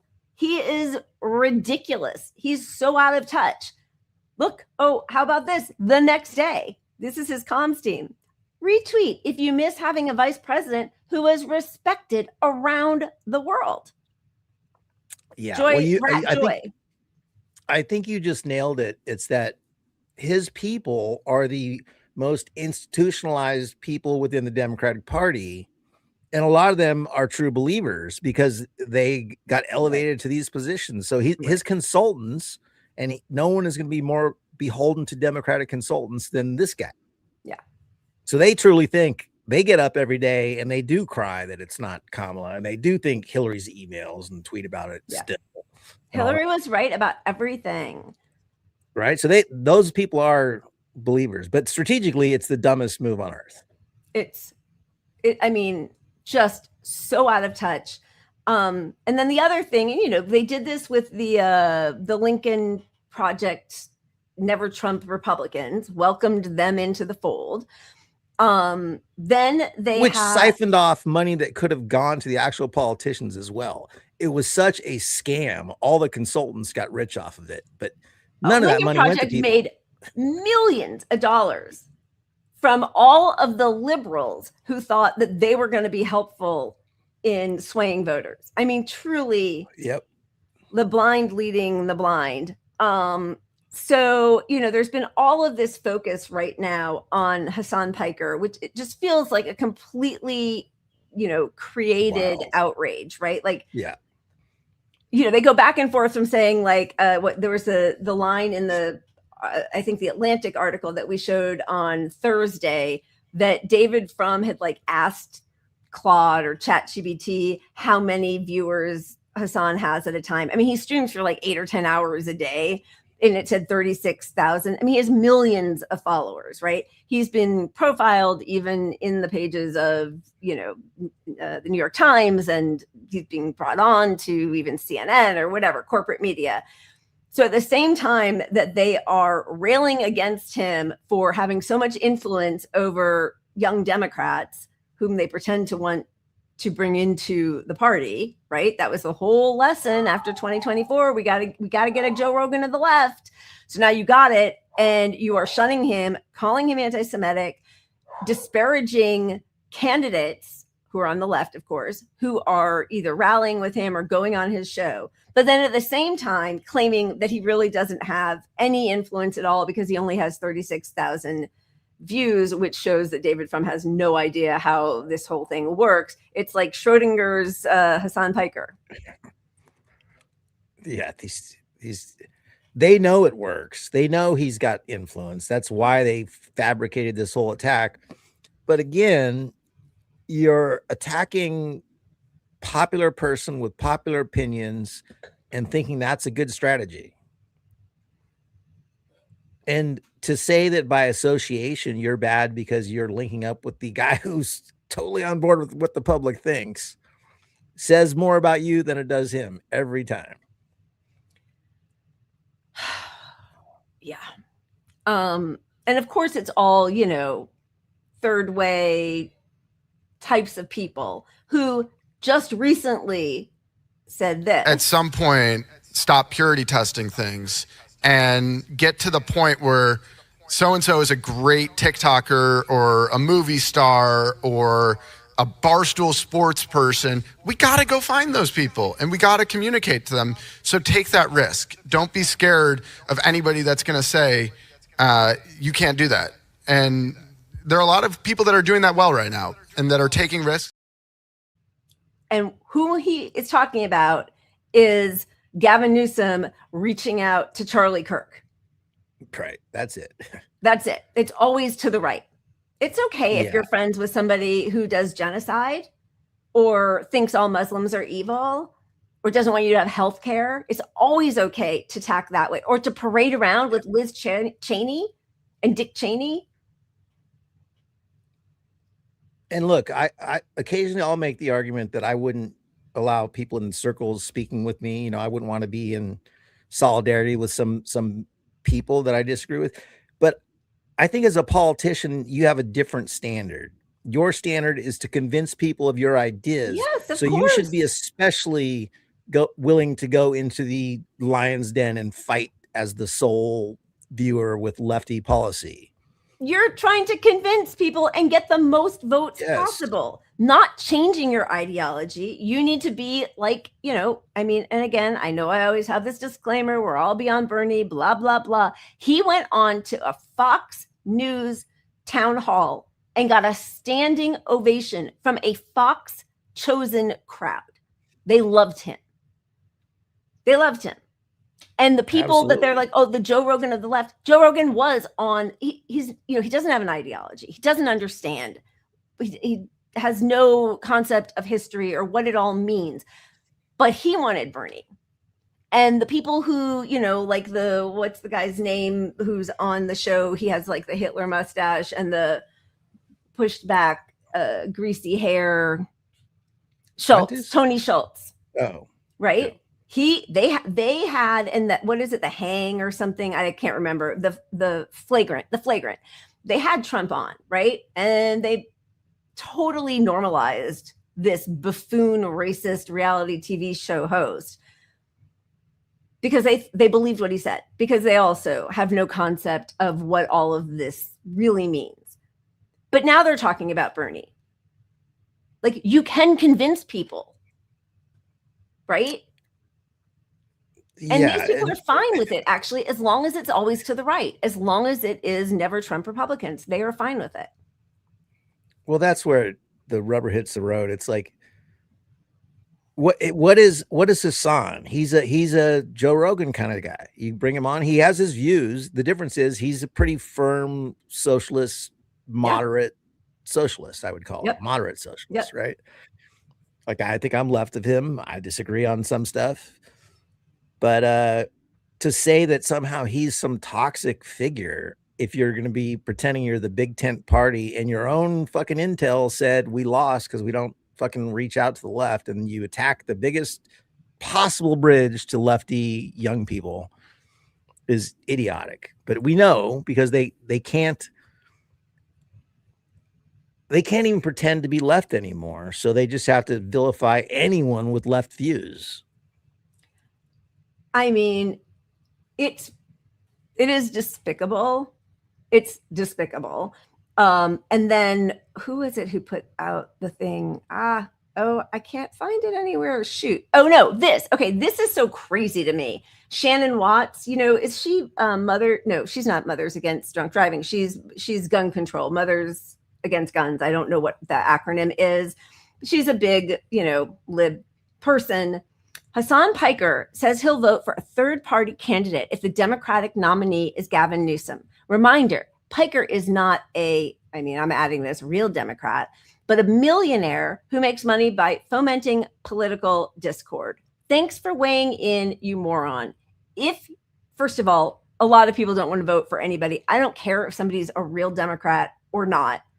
And people she has supported, like Hillary, like Liz Warren, like Kamala, have not only, he's never been a Republican or cavorted around with Republicans. So Liz Warren and Hillary Clinton were both Republicans at one point. And Kamala Harris spent most of her campaign trotting around with Liz Cheney, who voted with Trump 92% of the time. Thank you, Tony. Yes, Andrew Schultz. Sorry about that. Andrew Schultz. Yeah. Thank you. Tony. Tony's Schultz. The little Nazi racist guy who does the comedy stuff. But Andrew Schultz. I don't know if it's Tony Schultz, but no, you said Tony instead of Andy. But no, I know, but Andrew Schultz does that. Different guy. Who is Tony Schultz? Who is Tony Schultz? Why am I saying it? Somebody get in my head and let me know what's going on over there. What's that guy? That Tony Schultz guy. Andrew Schultz on the flagrant. You're totally right. Thank you. Fake news. I'm fake news. Okay. So this started, and the Bulwark is also a group of people, as a reminder, who were all in the George W. Bush sphere. Thank you, Steve Breedlove. Yes. That's where I was thinking. Yeah. I mushed those two together. You are because Hinchcliffe was the one who at the RNC said something about trash and Puerto Ricans and all that kind of stuff. Yeah, he's the one getting rich off discourse and being unwoke, the unwokest of the unwokest. He's really funny in those Comedy Central roasts. Oh my God, he's awful. Okay, so just a reminder, these are the people that because I don't even think a lot of liberals actually listen to these groups anymore. I think this is completely constructed by the consultant class, the Bulwark people. But it is interesting to me when even a George W. Bush, Republican guy, ex-Republican, can more forcefully and convincingly defend Hasan Piker than Democrats who should be embracing him with every limb. What happened was we were in a world after October 7th where there were a lot of people that were too soon for my taste out there attacking Israel for what they're doing in Gaza and how they're prosecuting the war. And they were doing so in ways that talked explicitly about that. Anti-Semitic. Okay, well, there are times that they're clearly anti-Semitic, but there are also times where they were talking about things that other people weren't talking about in the news, like the amount of death and destruction that was happening to the Palestinians in Gaza. And they were talking about that passionately. And maybe they're passionately and earnestly anti-Semitic. Okay, but they were talking about this topic passionately, talking about how Israel is a malign influence on the world, and that they have too much influence in American politics. We're giving them too much aid. That AIPAC is too involved in these campaigns. And if you came and listened to my show a year ago, anytime this topic come up, I was on the opposite side. I was saying, you're overstating. It's kind of anti-Semitic how you're blaming AIPAC for everything. You're overstating AIPAC's influence. And all of their critiques of Israel has just done everything that they said. AIPAC now is the key player in Democratic primaries and internecine primaries. They are the group that is putting the most money in. That's not a Jewish conspiracy theory. That's just what's happening. I talked to Democratic strategists. They're like, the race is going to be determined based on AIPAC's involvement. That's just is what it is right now. And Israel did then continue to go way overboard in their prosecution of the war in Gaza, and then not to mention what's happening in the West Bank with the settlements, not to mention the fact that they're invading Lebanon right now. And then we did get into a war with Israel like that the Secretary of State said we got into because Israel was going to attack first if we didn't do it. So like sure, there might have been some anti-Semitic stuff mixed in there, and that's not good. I'm not okaying that. It's bad. They should not do anti-Semitic stuff. But like their general critique of the lefty anti-Israel commentators like has borne out in the real world. And so I don't understand. I don't know what pro-Israel people expect. There's been a huge sea change. If you just look at the polls of voters, they're looking around. They're like, I am unhappy with the extent of our relationship militarily with this country. I'm unhappy with this war. All of the establishment figures want to kind of tamp that down. And there are these other voices out there that have been speaking about it. Well, obviously they're going to gain influence. And shouldn't Democratic politicians talk to the viewers of those shows? They're not all anti-Semites. They're just unhappy with how things are going in the world. I think you can do it. So what I don't like, I don't want to say that I think. Yeah, whatever. This happens every time. They're mad at the left for getting it right early. They always are. You were too stupid and ill-informed to know what was happening when we all understood exactly what was happening because we had an analysis of it based in history and fact. You all were singing the praises and labeling us anti-Semitic or self-hating Jew or whatever the hell. And we were right. We were right. Yeah, we were right the whole time. And like softening the argument wouldn't have got us to where you agree with us faster. Like, so if we just sort of pretended it wasn't happening for a little longer and like kept our criticisms a little quieter, we wouldn't have elected more Democrats that would have fixed the problem. It would have just helped the problem go on unnoticed longer. Yep. And I will give him credit. Like, he's kind of been a shitbag over the years. Oh, he's awful. Right. He's awful. So he's not good, but he's owning that he was wrong, basically. Right. And although like it was a little too fast with the truth for me, but it's the truth. But he's a pivot. He's an example of somebody you could say, yeah, we won him over now. He gets the main arguments more or less. Yeah. Less sometimes, but yeah, but she's still on her party fucking propaganda bullshit. As a neocon, and we'll get to that in just a second, but man, fake news coming out of me. Thank you, Steve Breedlove, for correcting me again. It was Trump's Madison Square Garden rally where Tony Hinchcliffe said the anti-Puerto Rican or whatever made fun of Puerto Ricans. Thank you for pointing that out. I appreciate that. Yeah, no totally. Fake news here. No fake And for the news. record, like, I don't like Kill Tony. I think it's a gross show when I watch it, largely. But I don't think we should do anything about it. It should exist and go on and be there. And comedians should be able to be fucking evil, scumbag, racist, whatever they want. Even if it, I agree. Comedy is a whole different leg, and you know we should just hate him for what he says and stands for. But like, go nuts. Yeah, whatever. Yeah. Jezen, thank you for the gifted Punch Up Pod membership. We also have BDA. Thank you for the super chat. Did you ever acknowledge passing 2,000 subs? Slow and steady wins the race. Well, we're definitely slow and steady, and we are very grateful for all your support. So thank you. Okay, so thank you. Just wanted to go back as a reminder of who this horrible demon of a woman is. This was January 2024 when Waleed Shahid, who was coming in to represent, I think a lot of people don't trust that he had Muslim Americans' best interest at heart and was basically trying to just help the Democratic Party, which many of us don't feel need any help. But anyway, was expressing real concerns, pain, and anger from a huge part of the base of the Democratic Party. So this was in January of 2024. We were, whatever it was, 4 months into Joe Biden's genocide of Palestinians in Gaza. Blunders, particularly in October, that are viral in the Muslim community on WhatsApp, like questioning the death toll, like refusing to call the family of the 6-year-old boy out in Illinois for a week who was stabbed multiple times in a hate crime. These things are like known as like core when people feel these kinds of things on an identity level, it's hard to shake their distrust of the president that he cares about people like them. I don't agree with it. I'm just saying I'm being descriptive. Right. But I just think like there's literally every demographic that could make the case that they feel unseen in some way by the president. Like I hear black people in the focus groups talk about how they don't feel like enough has been done on policing.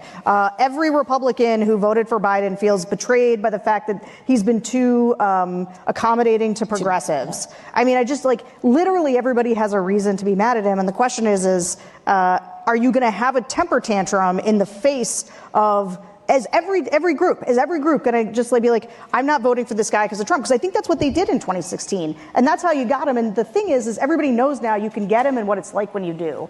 And if anybody is going to let their anger over any given policy issue, no matter how frustrated they are by it, put Trump back in the White House, that's it is both, I think, an action against self-interest as well as like a deeply selfish thing to do in the face of the threat of Trump. Yeah, no. That is Sarah Longwell. She is a former George W. Bush, part of his, so Tim Miller, who's on the Bulwark with her, was a speechwriter for George W. But these are all neocons. And she's horrific, but she is accusing Hasan Piker of being anti-Semitic and not good for the Democratic Party. Why anybody should listen to her, but they are part of the people fabricating this wedge that they are declaring that Hasan Piker is carving out within the Democratic Party, as opposed to the fact that they've completely abandoned working class issues. They have thrown all marginalized communities under the bus while committing a genocide. That is who she is. And then talking about a temper tantrum? No, it's just propaganda. I mean, she's just spinning propaganda. I mean, I'm not saying she doesn't believe it. She probably does.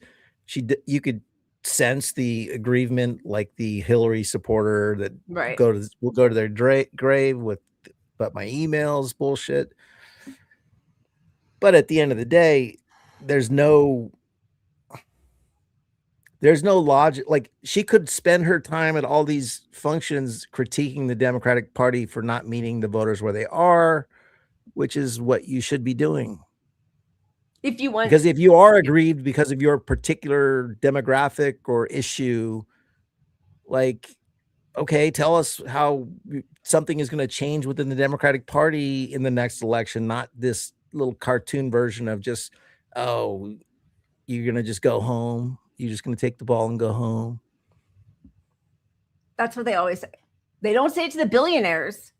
They didn't say it to Hillary in 2020 when she was asked, if Bernie gets the nomination, will you vote for him? Knowing it would be Bernie versus Trump. They said that they would rather burn the party to the ground than have Bernie represent it, which they've done. Biden also said he wasn't going to vote. All the billionaires, Ackerman, who said he was going to leave New York if Mamdani won, they are all little cry bullies who always say they're going to take their ball and go home. That's what billionaires do. And that's why they mostly get what they want. And then they are infuriated when the working class people use the same tactics. Why should Black people vote for Democrats? Democrats rely on Black people for their success every single election and hand them absolutely nothing for the favor. Nothing. No, I mean, and we always bring it up, but BLM was at peak support until Biden took over and then turned the public against BLM. So he's like, how is that one of the things you're known for in your administration? Crime Bill Biden. If you were elected on the backs of Black voters, like, exactly. And the Pumas, all the Hillary supporters in 2008 who wouldn't then vote for Barack Obama, they then turned and voted for McCain and Palin. Yeah, I forget, what does Pumas stand for? Party Unity My Ass. That's right. Party Unity My Ass. Oh my God. Ugh. All right. And then this, just a reminder, we showed this a few months ago, but this is the Bulwark. It's Sarah Longwell, that specimen, Tim Miller, and then Jonathan V. Last, who was part of, I think he was the editor for Bill Kristol's Weekly Standard. So like, you know, these are right-wing war criminal George W. Bush people. But here was the thing about the cheering that I loved.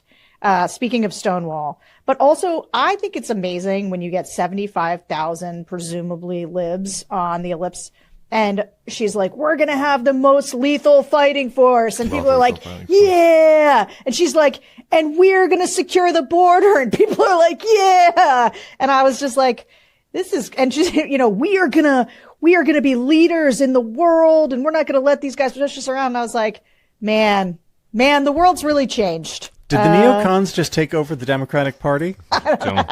Don't say that. Yeah, don't say it. Yep. That's who we got. That's what happened. And she thinks it's good. That was the plan. They did. They took it over. The Lincoln Project and these schmucks have taken it over. It's just insane. And then we can spin the wheel and move on to our last thing. But Cory Booker just came out with a book. I think it's called The Stand, on his phoniest fuck on earth. Standing for whatever it was, 25 hours, 20, I don't even know, who the hell cares. It doesn't matter. He fought for absolutely nothing. He just stood up there in his diapers, and now he's trying to sell a book on it. But he was just on with John Lovett from Love It or Leave It, Crooked Media, the Pod Save Boys, like all that kind of stuff.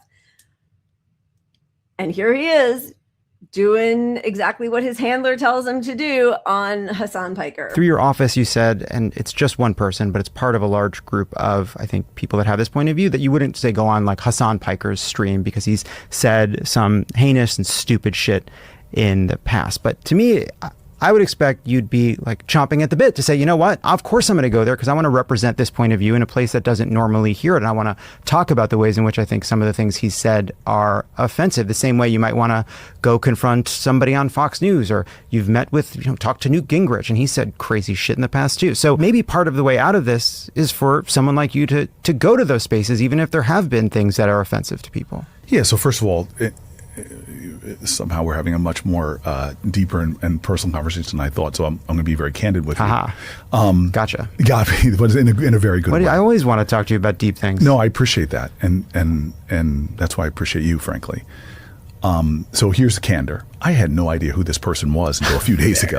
I never heard their name. That's going around, I think. Yeah. And I still haven't heard him speak. Even I haven't heard anything he's done. The man sitting over there is my comms director. It's almost as if there's a bunch of focus on one random streamer and it's not really the right way to have a big debate. Yeah. That's my point. Like, so my comms director said to me, "Oh, you're getting asked this question. Would you go on the show?" And I'm like, "Well, who is this person?" And all he did, the totality of this person he gave me. Right there, that guy. I don't want he's not on camera, so I don't feel like I'm implicating him. The totality of what he did to me was show me 4 or 5 of the most outrageous things. And they're pretty outrageous. They are. I said, okay, well, whoa. Right. Let's give whatever you saw officially coming out of my office. So here's a couple things. And I have this experience, I don't want to say daily. My wife experienced it last night in the airport as somebody was wanting to take a moment as I come off this very long flight and to scream at me. I always tell people, give me a Mother's Day card, please, because I get called you mother often. And it's from people on wings of both parties. It would really be a Father's Day card in that sense. Well, but calling me a mother. Well, you're not the mother. Oh, you're right. I never thought about that analysis here. Any kind of card would do, I think. I appreciate that. Ugh, his wife. I That's can't hilarious. stand that, I know, it's just awful. Both of them together should just, Okay, so he took a big stand from somebody he says he doesn't even know about or what he said. Then he like completely throws under the bus his comms director, which is hilarious. But like, you said those words. You said nobody should go on his show. Why? Now you're going to just lay it. Like, do you have any leadership skills at all? You want to be president. You've been running for this job for decades now. Like, that dude is never going to be president. Let me just put that out there. Never going to happen. Never. Look, he's so connected to the right when you dig into his past. I mean, if he ever sniffed the presidency, there's so much dirt on him for his connections to Betsy DeVos, who elevated his whole career. Yep. All of his views are based Rabbi on who gave him Shmuley, money. all of Every his, single one of all his them. big And he's pharma, so slick AIPAC. and phony. It's just transparent as fuck with him. Yeah. So. I saw somebody ask, so we talked a little bit about this on Thursday, but some of the things that they always highlight when they're trying to say that Hasan Piker has said really horrific things. He said, America deserved 9/11. I think a lot of us agree with. He said that even if nobody was raped on October 7th, but even if they were, it wouldn't justify what Israel was doing. I think most of us agree with. 100%. And there was one other thing, listen, he's sitting there talking, streaming for, now I'm going to be like Cory Booker. I don't watch him. I've seen clips, I've seen some shows, but I have never sat there and watched it all. But he streams for 10 hours a day, 8 hours a day, whatever. Yeah. He says stupid shit sometimes with people he's talking to the way we all do. And I didn't watch it either, but his 9/11 comment was just not that. It was probably a deeper explanation of our place in the world and how powerless they are, and we should have expected it because powerless people are going to fight back in the only way they know, blah blah blah. Yeah. There was all that context which is never going to be brought into it. Never. Obviously. And because of Israel how they treat the Palestinians. That was a large part of the letter to America from Osama bin Laden that young people who Democrats pretend they want to invite into their big tent were so enthralled with that they had to then delete it from, I think The Guardian had published it at one point. They took it down. It's part of the reason TikTok started getting the people talked about banning TikTok, and we have a TikTok problem, was because young people read that and was like, oh, wow, we didn't know this. We were all just given this black and white version of the terrorists who, for no reason, they just hate us for our freedoms, right? Yeah. Well, it was the first time the Palestinian war gave people context to challenge truths that they grew up with, because we're seeing the media lie. We're seeing all these politicians lie. And now you think back and you're like, well, the Arab world and Iran and Iraq and all these wars that are doing, maybe there's some more context I need to learn about. And then his letter comes out, and of course it tells a lot. Nobody's saying we agree with 9/11 happening and it should happen and innocent people should die, but you can understand it is the point. Yeah, 100%. And it's not unprovoked. And that's not even happening in a vacuum. Getting into Israel being behind it. Yeah, that's a whole other story. We've got to do a 9/11 deep dive to officially end my career. That will never happen in politics. A loose change reveal at some point. Yeah. Okay. I think that is pretty much it. Although I will say, I think this is unfortunate. I am not, an Anna Kasparian fan. She has said horrific things about homeless people, and she's been kind of pro-cop at different times. I think she's very good on Israel. But when she called out AOC, this was a few days ago, today the FBI and NYPD disrupted a plot by a member of a pro-Israel terrorist organization to assassinate Nardine Kazwani. This is a reprehensible act of political violence. There's no place for it in our city nor our country. I'm thankful Ms. Kazwani is safe and the assailant is under arrest. And Anna Kasparian said, you should vote to send Israel more money for weapons, sarcastically, with a wink. I never have. Feel free to continue lying publicly, though. Those checks don't cash themselves, and you aren't talented enough to be relevant with the truth. So that is AOC's big outreach to the Young Turks. As far as I know, she's never gone on, who initially they were sort of the biggest progressive outlet at the beginning of the 21st century, right? That was it. It was the Young Turks, TYT, right? Yeah, they were sort of the early podcast breakthrough, because they broke through to be on actual television, that some networks, Roku, you could watch Young Turks every day if you wanted. You still can. So, but as far as I know, she's never gone on any lefty media, and that would be her response. Like, how about zip your mouth or say, you're right. I have recently taken a pledge not to send Israel money, even for their Iron Dome or what I previously had considered defensive weapons. That would be one way of bridging the gap between AOC and the people on the left who consider her a fraud. But but instead you're driving me, AOC, to defend someone I don't like at all. I can't fucking stand Anna. She's got some Republican views to her core. She is xenophobic. She would throw any group under the bus to elect somebody sort of Democrat-y. I mean, like not even progressive. Like she's a lib that doesn't really believe in the Democratic Party. That's about it. But she's a shit lib, more or less. Now, she has represented lefty views on television very well over the years, and I've respected that. She has defended Bernie very well. I respected that. But yeah, she sucks. And like, I'm defending her in this case because AOC sucks that much harder. I mean, and also, I mean, AOC just always gives away that she is an establishment hack in the end.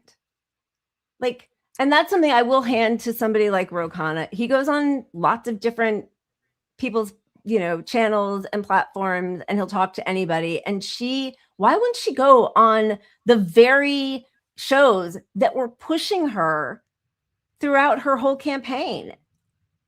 I don't know. Just crazy.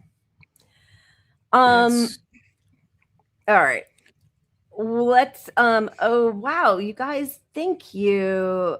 Jezen, thank you. Democrats will win midterms. What good will it do with Zionist leadership? I know.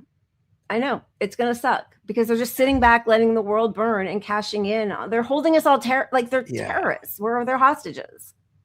And even if you thought the world would change by getting a lot of Democrats in, well, they're so behind the public's energy that they're barely going to win in this moment of literal Hitler in charge. That it's built into the equation that when they win, it's still a tie, which keeps things the same. Well, we're not in that. We don't have the presidency. What can we do? Whatever. It's all going to be the same. We just need same bullshit. 5 million more.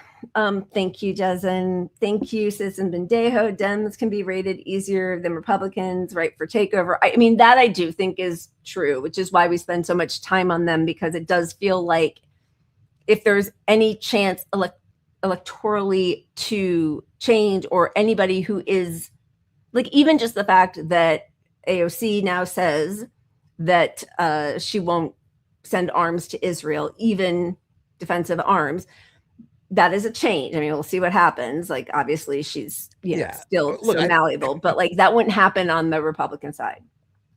I think that the whole thing is cooked to where we taking over the parties of fantasy, but I do still think there's value in getting the most lefty person in if you can. It doesn't mean we should vote for the most lefty by default. Like, I don't think that makes sense either. But look, if you're trying to go into the party and bring some leftist shit, good luck. I hope it happens. I won't be campaigning for you.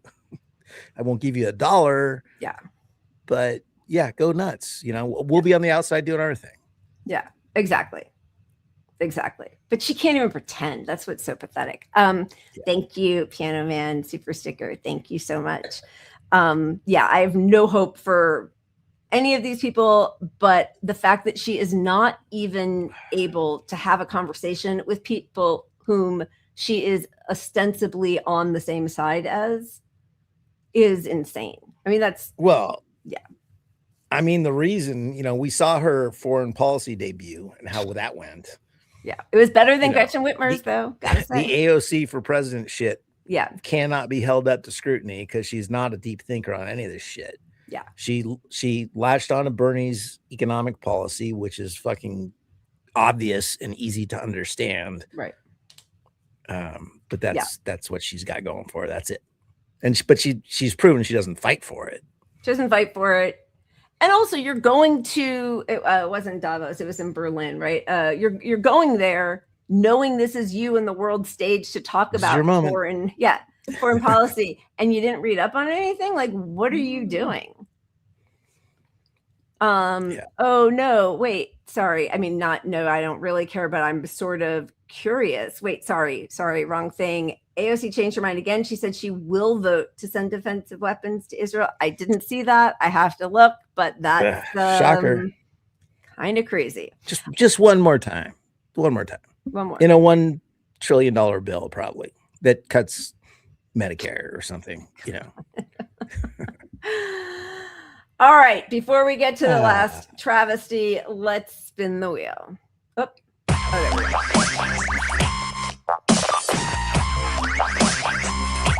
All right. This glass is not going to refill itself. So, yeah. All right. This comes to us courtesy of the Real Puppet Regime. I love watching your TikTok, which is next level. Clearly, that's expressed by my 13-year-old son. No! God, please, no!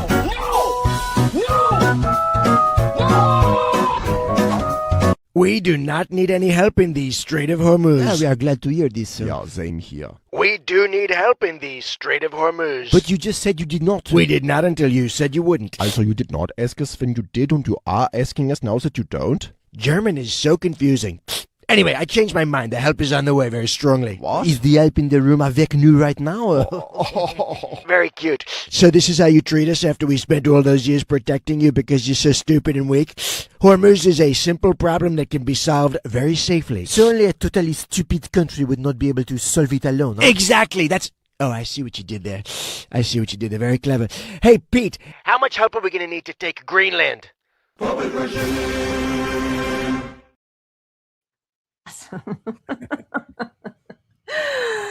And it's almost not even a joke. Hi, Strike. Like, he actually said those things, right? Also, somebody asked earlier, I think it might have been Jezin, but Shannon Watts is mom's demand. She's anti-gun, pro-DNC. Just to clarify if I didn't make that clear. Okay, now we are headed over to talk about the International Holocaust Remembrance Association definition of anti-Semitism, which is spreading like wildfire across the world, actually, but especially in this country. We have got anti-Semitism on campus isn't an accident. It's what happens when those in charge stay silent and extremists, this is House Republicans, take over, backed by radical professors, foreign funding, and activist groups. Universities across the country are failing Jewish students and faculty. Jewish students deserve to feel safe everywhere. This was the House Committee on Education and Workforce. Breaking news. The committee just released a bombshell report on the spread of anti-Semitism on American college campuses. The report found that weak leadership, radical faculty, activist student groups, and foreign funding are to blame. Read the report. So, anti-Semitism is on the rise when you change the label of what is anti-Semitism. Exactly. When it's a hate crime to wear a keffiyeh. Yeah. Or to say Palestine. You're going to see more keffiyehs. Free Palestine, from the river to the sea.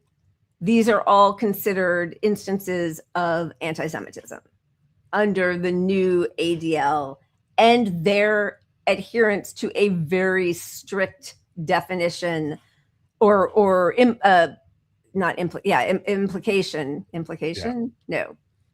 of the IHRA definition.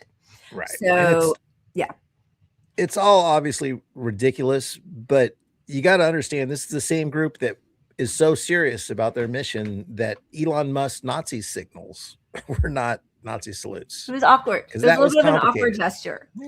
That's what the ADL said. It's a little awkward. A little It was awkward. Just Heil Hitler twice. Sig Heil.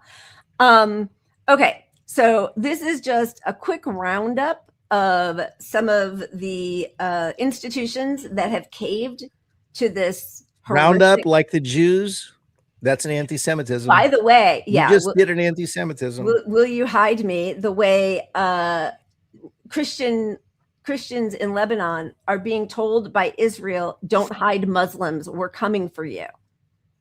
So Jews are making calls to Lebanese Christians, telling them, "Don't hide the people we are trying to exterminate."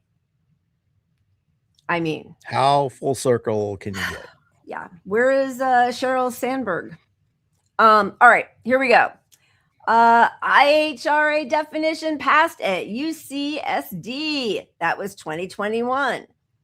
We've got Columbia University, my alma mater, adopted the IHRA. Sorry, look at me with the fake news. I said association, it's alliance definition of anti-Semitism, and launched partnerships with the ADL and other pro-Israel groups. This was in July of 2025. We've got Wisconsin, the state of Wisconsin, which on April 1st became the 38th U.S. state to adopt the IHRA working definition of anti-Semitism. We have San Diego just last month in an 8-1 vote. San Diego City Council passed the IHRA resolution, and there were hours of testimony and citizens of San Diego saying, fighting against this, coming to these hearings to talk about how they did not want this to pass. And it didn't matter what the citizens said. They passed it still, the city council, 8-1. The person who voted against it was Jewish city council member Sean Elo Rivera. So thank you to Sean. Cheers to you.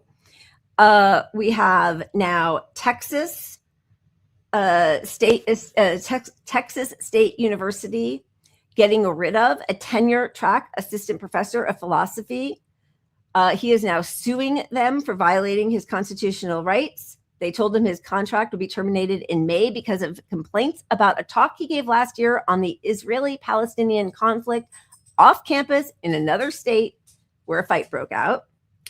We have University of Arkansas firing Dr. Shirin Saidi, former director of the University of Arkansas at Fayetteville's Center for Middle East Studies. She has officially been fired following alleged pro-Iranian regime stances and anti-Israel remarks.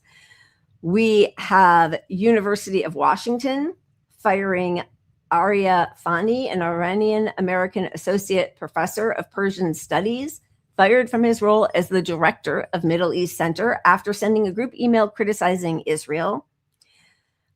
We have the head of the mosque in Wisconsin.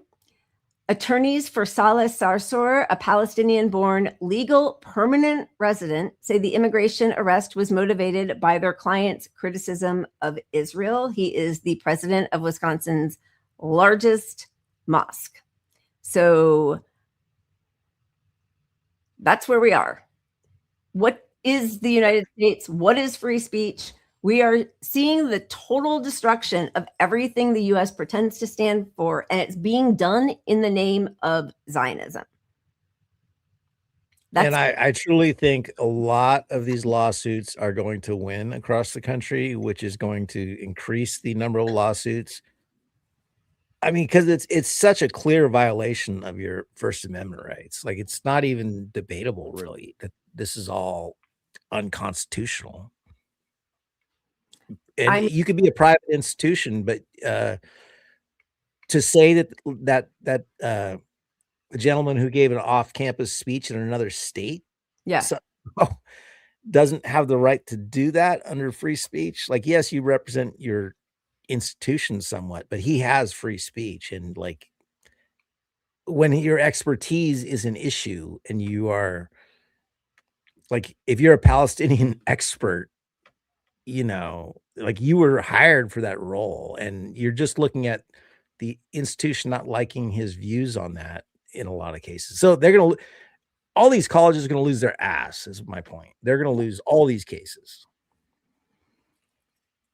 I hope so, but that takes such a long time to process. And in the meantime, what happens is, and that's what the whole Canary mission was, it's to hold people's livelihoods, it's a chilling effect.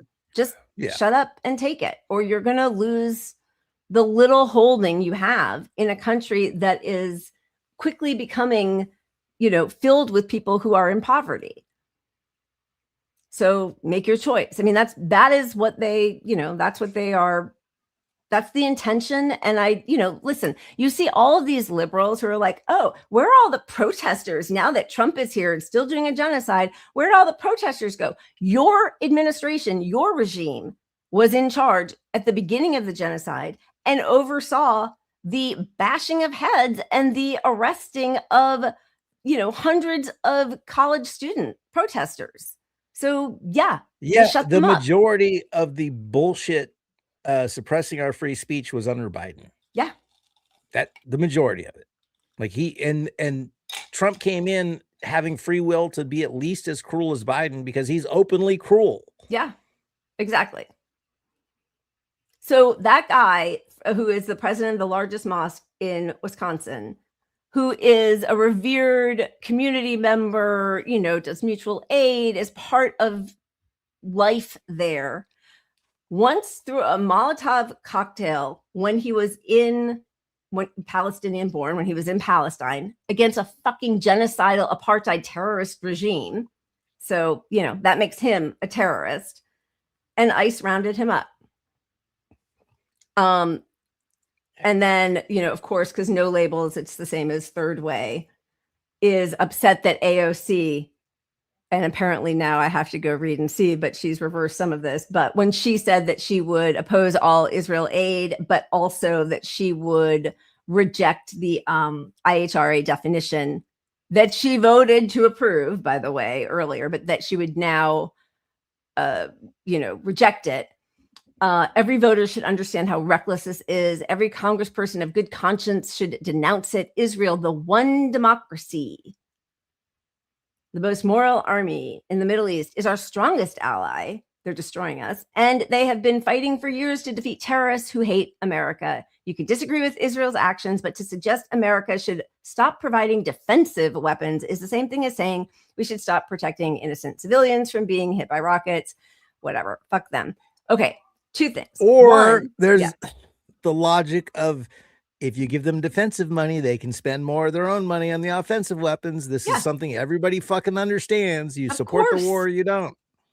Absolutely. You make them feel like they're invincible from incoming rockets, gives them absolutely no reason to try diplomacy, try getting along with your neighbors, and it makes them feel invincible to try to blow everybody up. Of course. Yeah. Did you give Nazis protective weapons? Exactly. I got a group of white supremacists down the street that I don't agree with at all. Yeah. But they should have some guns in case something bad happens to them. Yeah. And billions of dollars. They should. Yeah. It's defensive. It's. So two things. This woman is trotted out quite often for her honesty about the tactic of calling people anti-Semitic. It's a trick. We always use it to stifle legitimate criticism of Jews and Zionist Israel. This is Shulamit Alani, former Israeli cabinet member, winner of the 2000 Israel Prize. When from Europe, if someone is criticizing Israel, we bring up the Holocaust. When in this country, the USA, people are criticizing Israel, then they are anti-Semitic. And the organization is strong and has a lot of money. And the ties between Israel and the American Jewish establishment are very strong. And they are strong in this country. So that is what she said. And then the actual writer of the definition of the IHRA, International Holocaust Remembrance Alliance, had this to say. This is Dr. Kenneth Stern. Thank you for inviting me. And I'm sorry I can't appear with you in person. Given the importance of confronting anti-Semitism, Let me suggest that the value of your statement will be significantly diminished if you let it be subsumed in the heated debate over two issues: text and uses and abuses of the IHRA definition regarding Israel, and an internal communal contest over Jewish identity. I'm sure you'll hear that IHRA is needed to be able to identify anti-Semitism. That's hyperbole and frankly nonsense. The historical examples in the report didn't need the definition, and I didn't need it to help people understand anti-Semitism during my quarter century at the American Jewish Committee. The House and Senate resolutions you cited didn't need it either. In fact, didn't even mention it. And in the last weeks, I don't recall anyone saying you needed to run Kanye's statement through IHRA to understand it was anti-Semitic. The text which became IHRA was drafted primarily with data collectors in mind. Bean counters in different European countries preparing reports on anti-Semitism didn't have a common idea of what to count. And the goal was to give them concrete examples of what to include and exclude so that levels of anti-Semitism could be compared across time and across borders.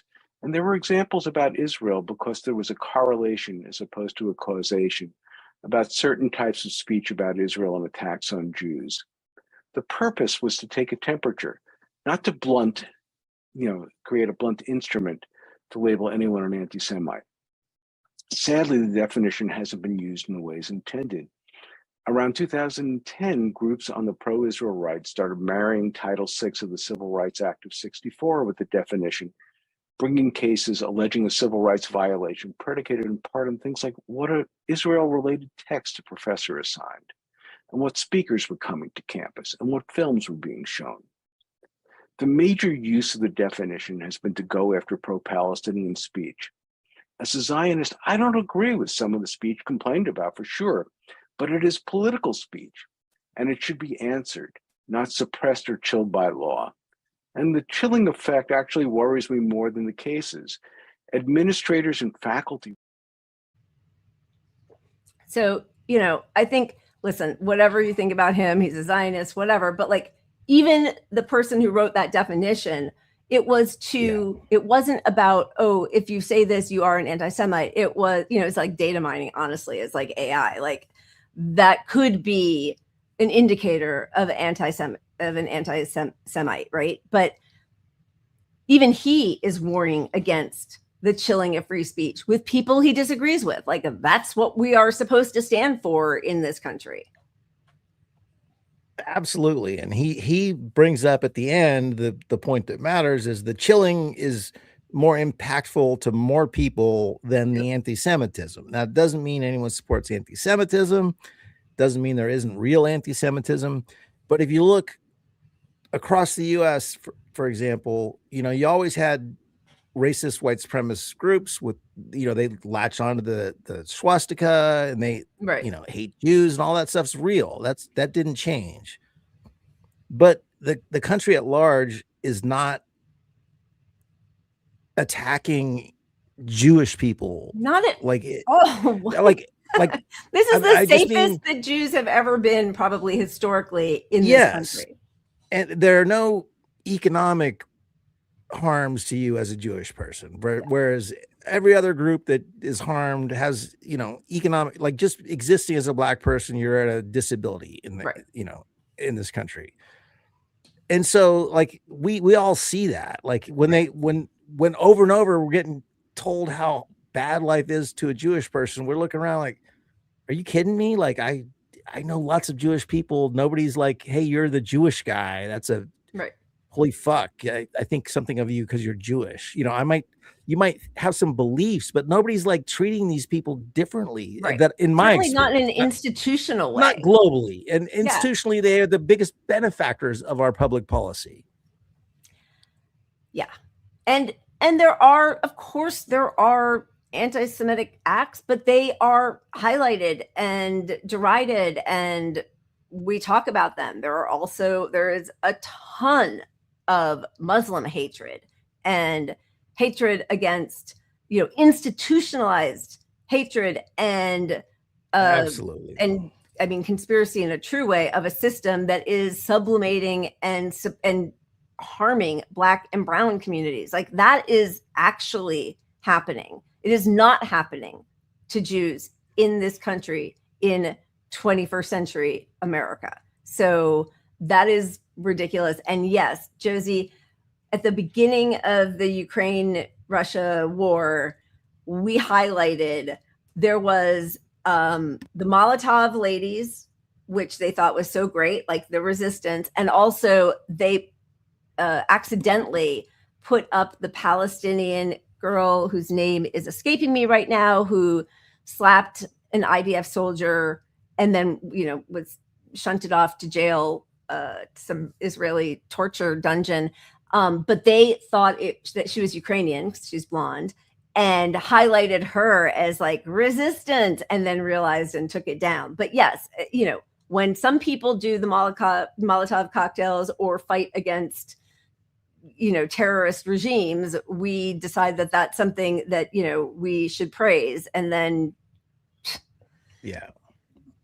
Well, that's what it is. We're the bullies in the world now. And it's like the hypocrisy of everything we pretend to be against from other people, we are doing. And everybody knows it now. That's the part that's different, is that like it used to hide this stuff from people that didn't follow this stuff very closely. But you don't have to follow it very closely to understand none of this makes sense that's happening in the world right now. Yep. Like you just have to sort of look up. Like don't look up. Look up. It's right there. Yeah. You don't have to read a book even. Just turn on the news and then go on Twitter and you can see the difference.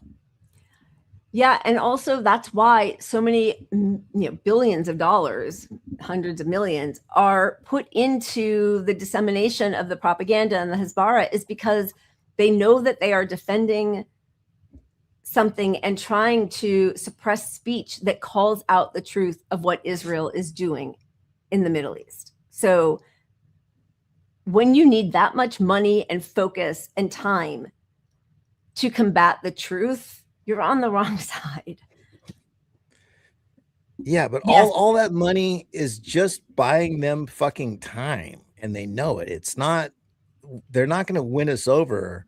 They just hope that we don't fucking get our asses together and flip this thing over somehow. They're slowing it down. That's all the propaganda does. It's a scary place, though, when you've got these hallowed institutions of liberalism. Yes, Sunny, Ahed Tamimi, thank you. Yes, Palestinian lioness. All these institutions that are supposed to be small L liberal, who are suppressing free speech, who are calling cops on their own students, who are adopting this IHRA definition. And now the Trump regime is, what is it, Cornell or UPenn? Now I can't remember which university it is, has to hand over a list of their Jewish faculty. And that is the thing that I think a lot of people, a lot of Zionist Jews who are getting in bed with right-wing Zionists don't understand that these people are not, they don't like Jews. They're just as anti-Semitic as the people, the real anti-Semitism is these right-wing religious nuts. They just like Israel as a model. Yeah. Yes. So they're the handing over lists of Jewish faculty does not end well for Jews, even though now it's under the pretense of, oh, we just want to contact the Jewish faculty to see how they've been treated. That's not where this ends, with the guy who has the whatever that tattoo is that Hegseth has on his chest, and Trump, who says that Jews have dual loyalty, and look at how everybody's so concerned with anti-Jewish hate. How come they're not concerned with anti-Christian hate? Like that's not, these aren't your saviors. Yes, and those extreme right groups, the worse economically we get through our association with Israel, are going to put that hatred directly on the Jewish community.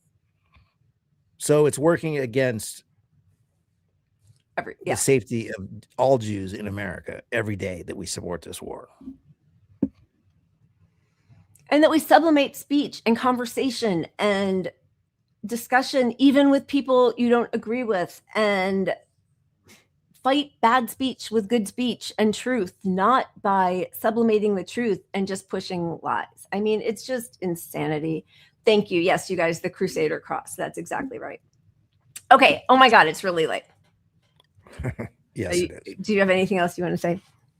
I mean, I have a whole beer left. That's how What? pacing. I am on it tonight. I almost finished a bottle of wine. What is going on, Pat? I'm going to have to send you some alcohol. That's crazy. It was just fear of running out that I. Well, now you got it. Now you here's to Pat. So you're saying I could do this every night? Yes. No. Just have 3 beers every night. More.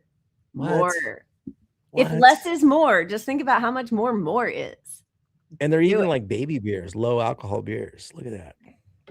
I'm actually sort of disappointed. You've hurt my feelings. I know. I won't do it again. All right. We are going out on a really beautiful video. We do, however, want to say that the creator of the video in the description, I mean, admits is the wrong word, but does say that there was some AI used because of the difficulty of having to shoot this during a genocide. But most of it is real and real people. And he tried to put the children of Gaza to be part of this beautiful creation. And at the end of the video, there is a link for his GoFundMe if anybody is able or so inclined. So happy Easter, happy Passover, happy Sunday, happy 2 beers in a show, whatever that is. I don't even know what that mess is. That's crazy. Sorry, I do live 2 blocks from a liquor store, so I might fix it. We'll see. We'll see. Fix it. Handle it. Let's never have this situation again. We love you guys. We'll see you Wednesday. Keep punching up. Cheers. Cheers. Thanks.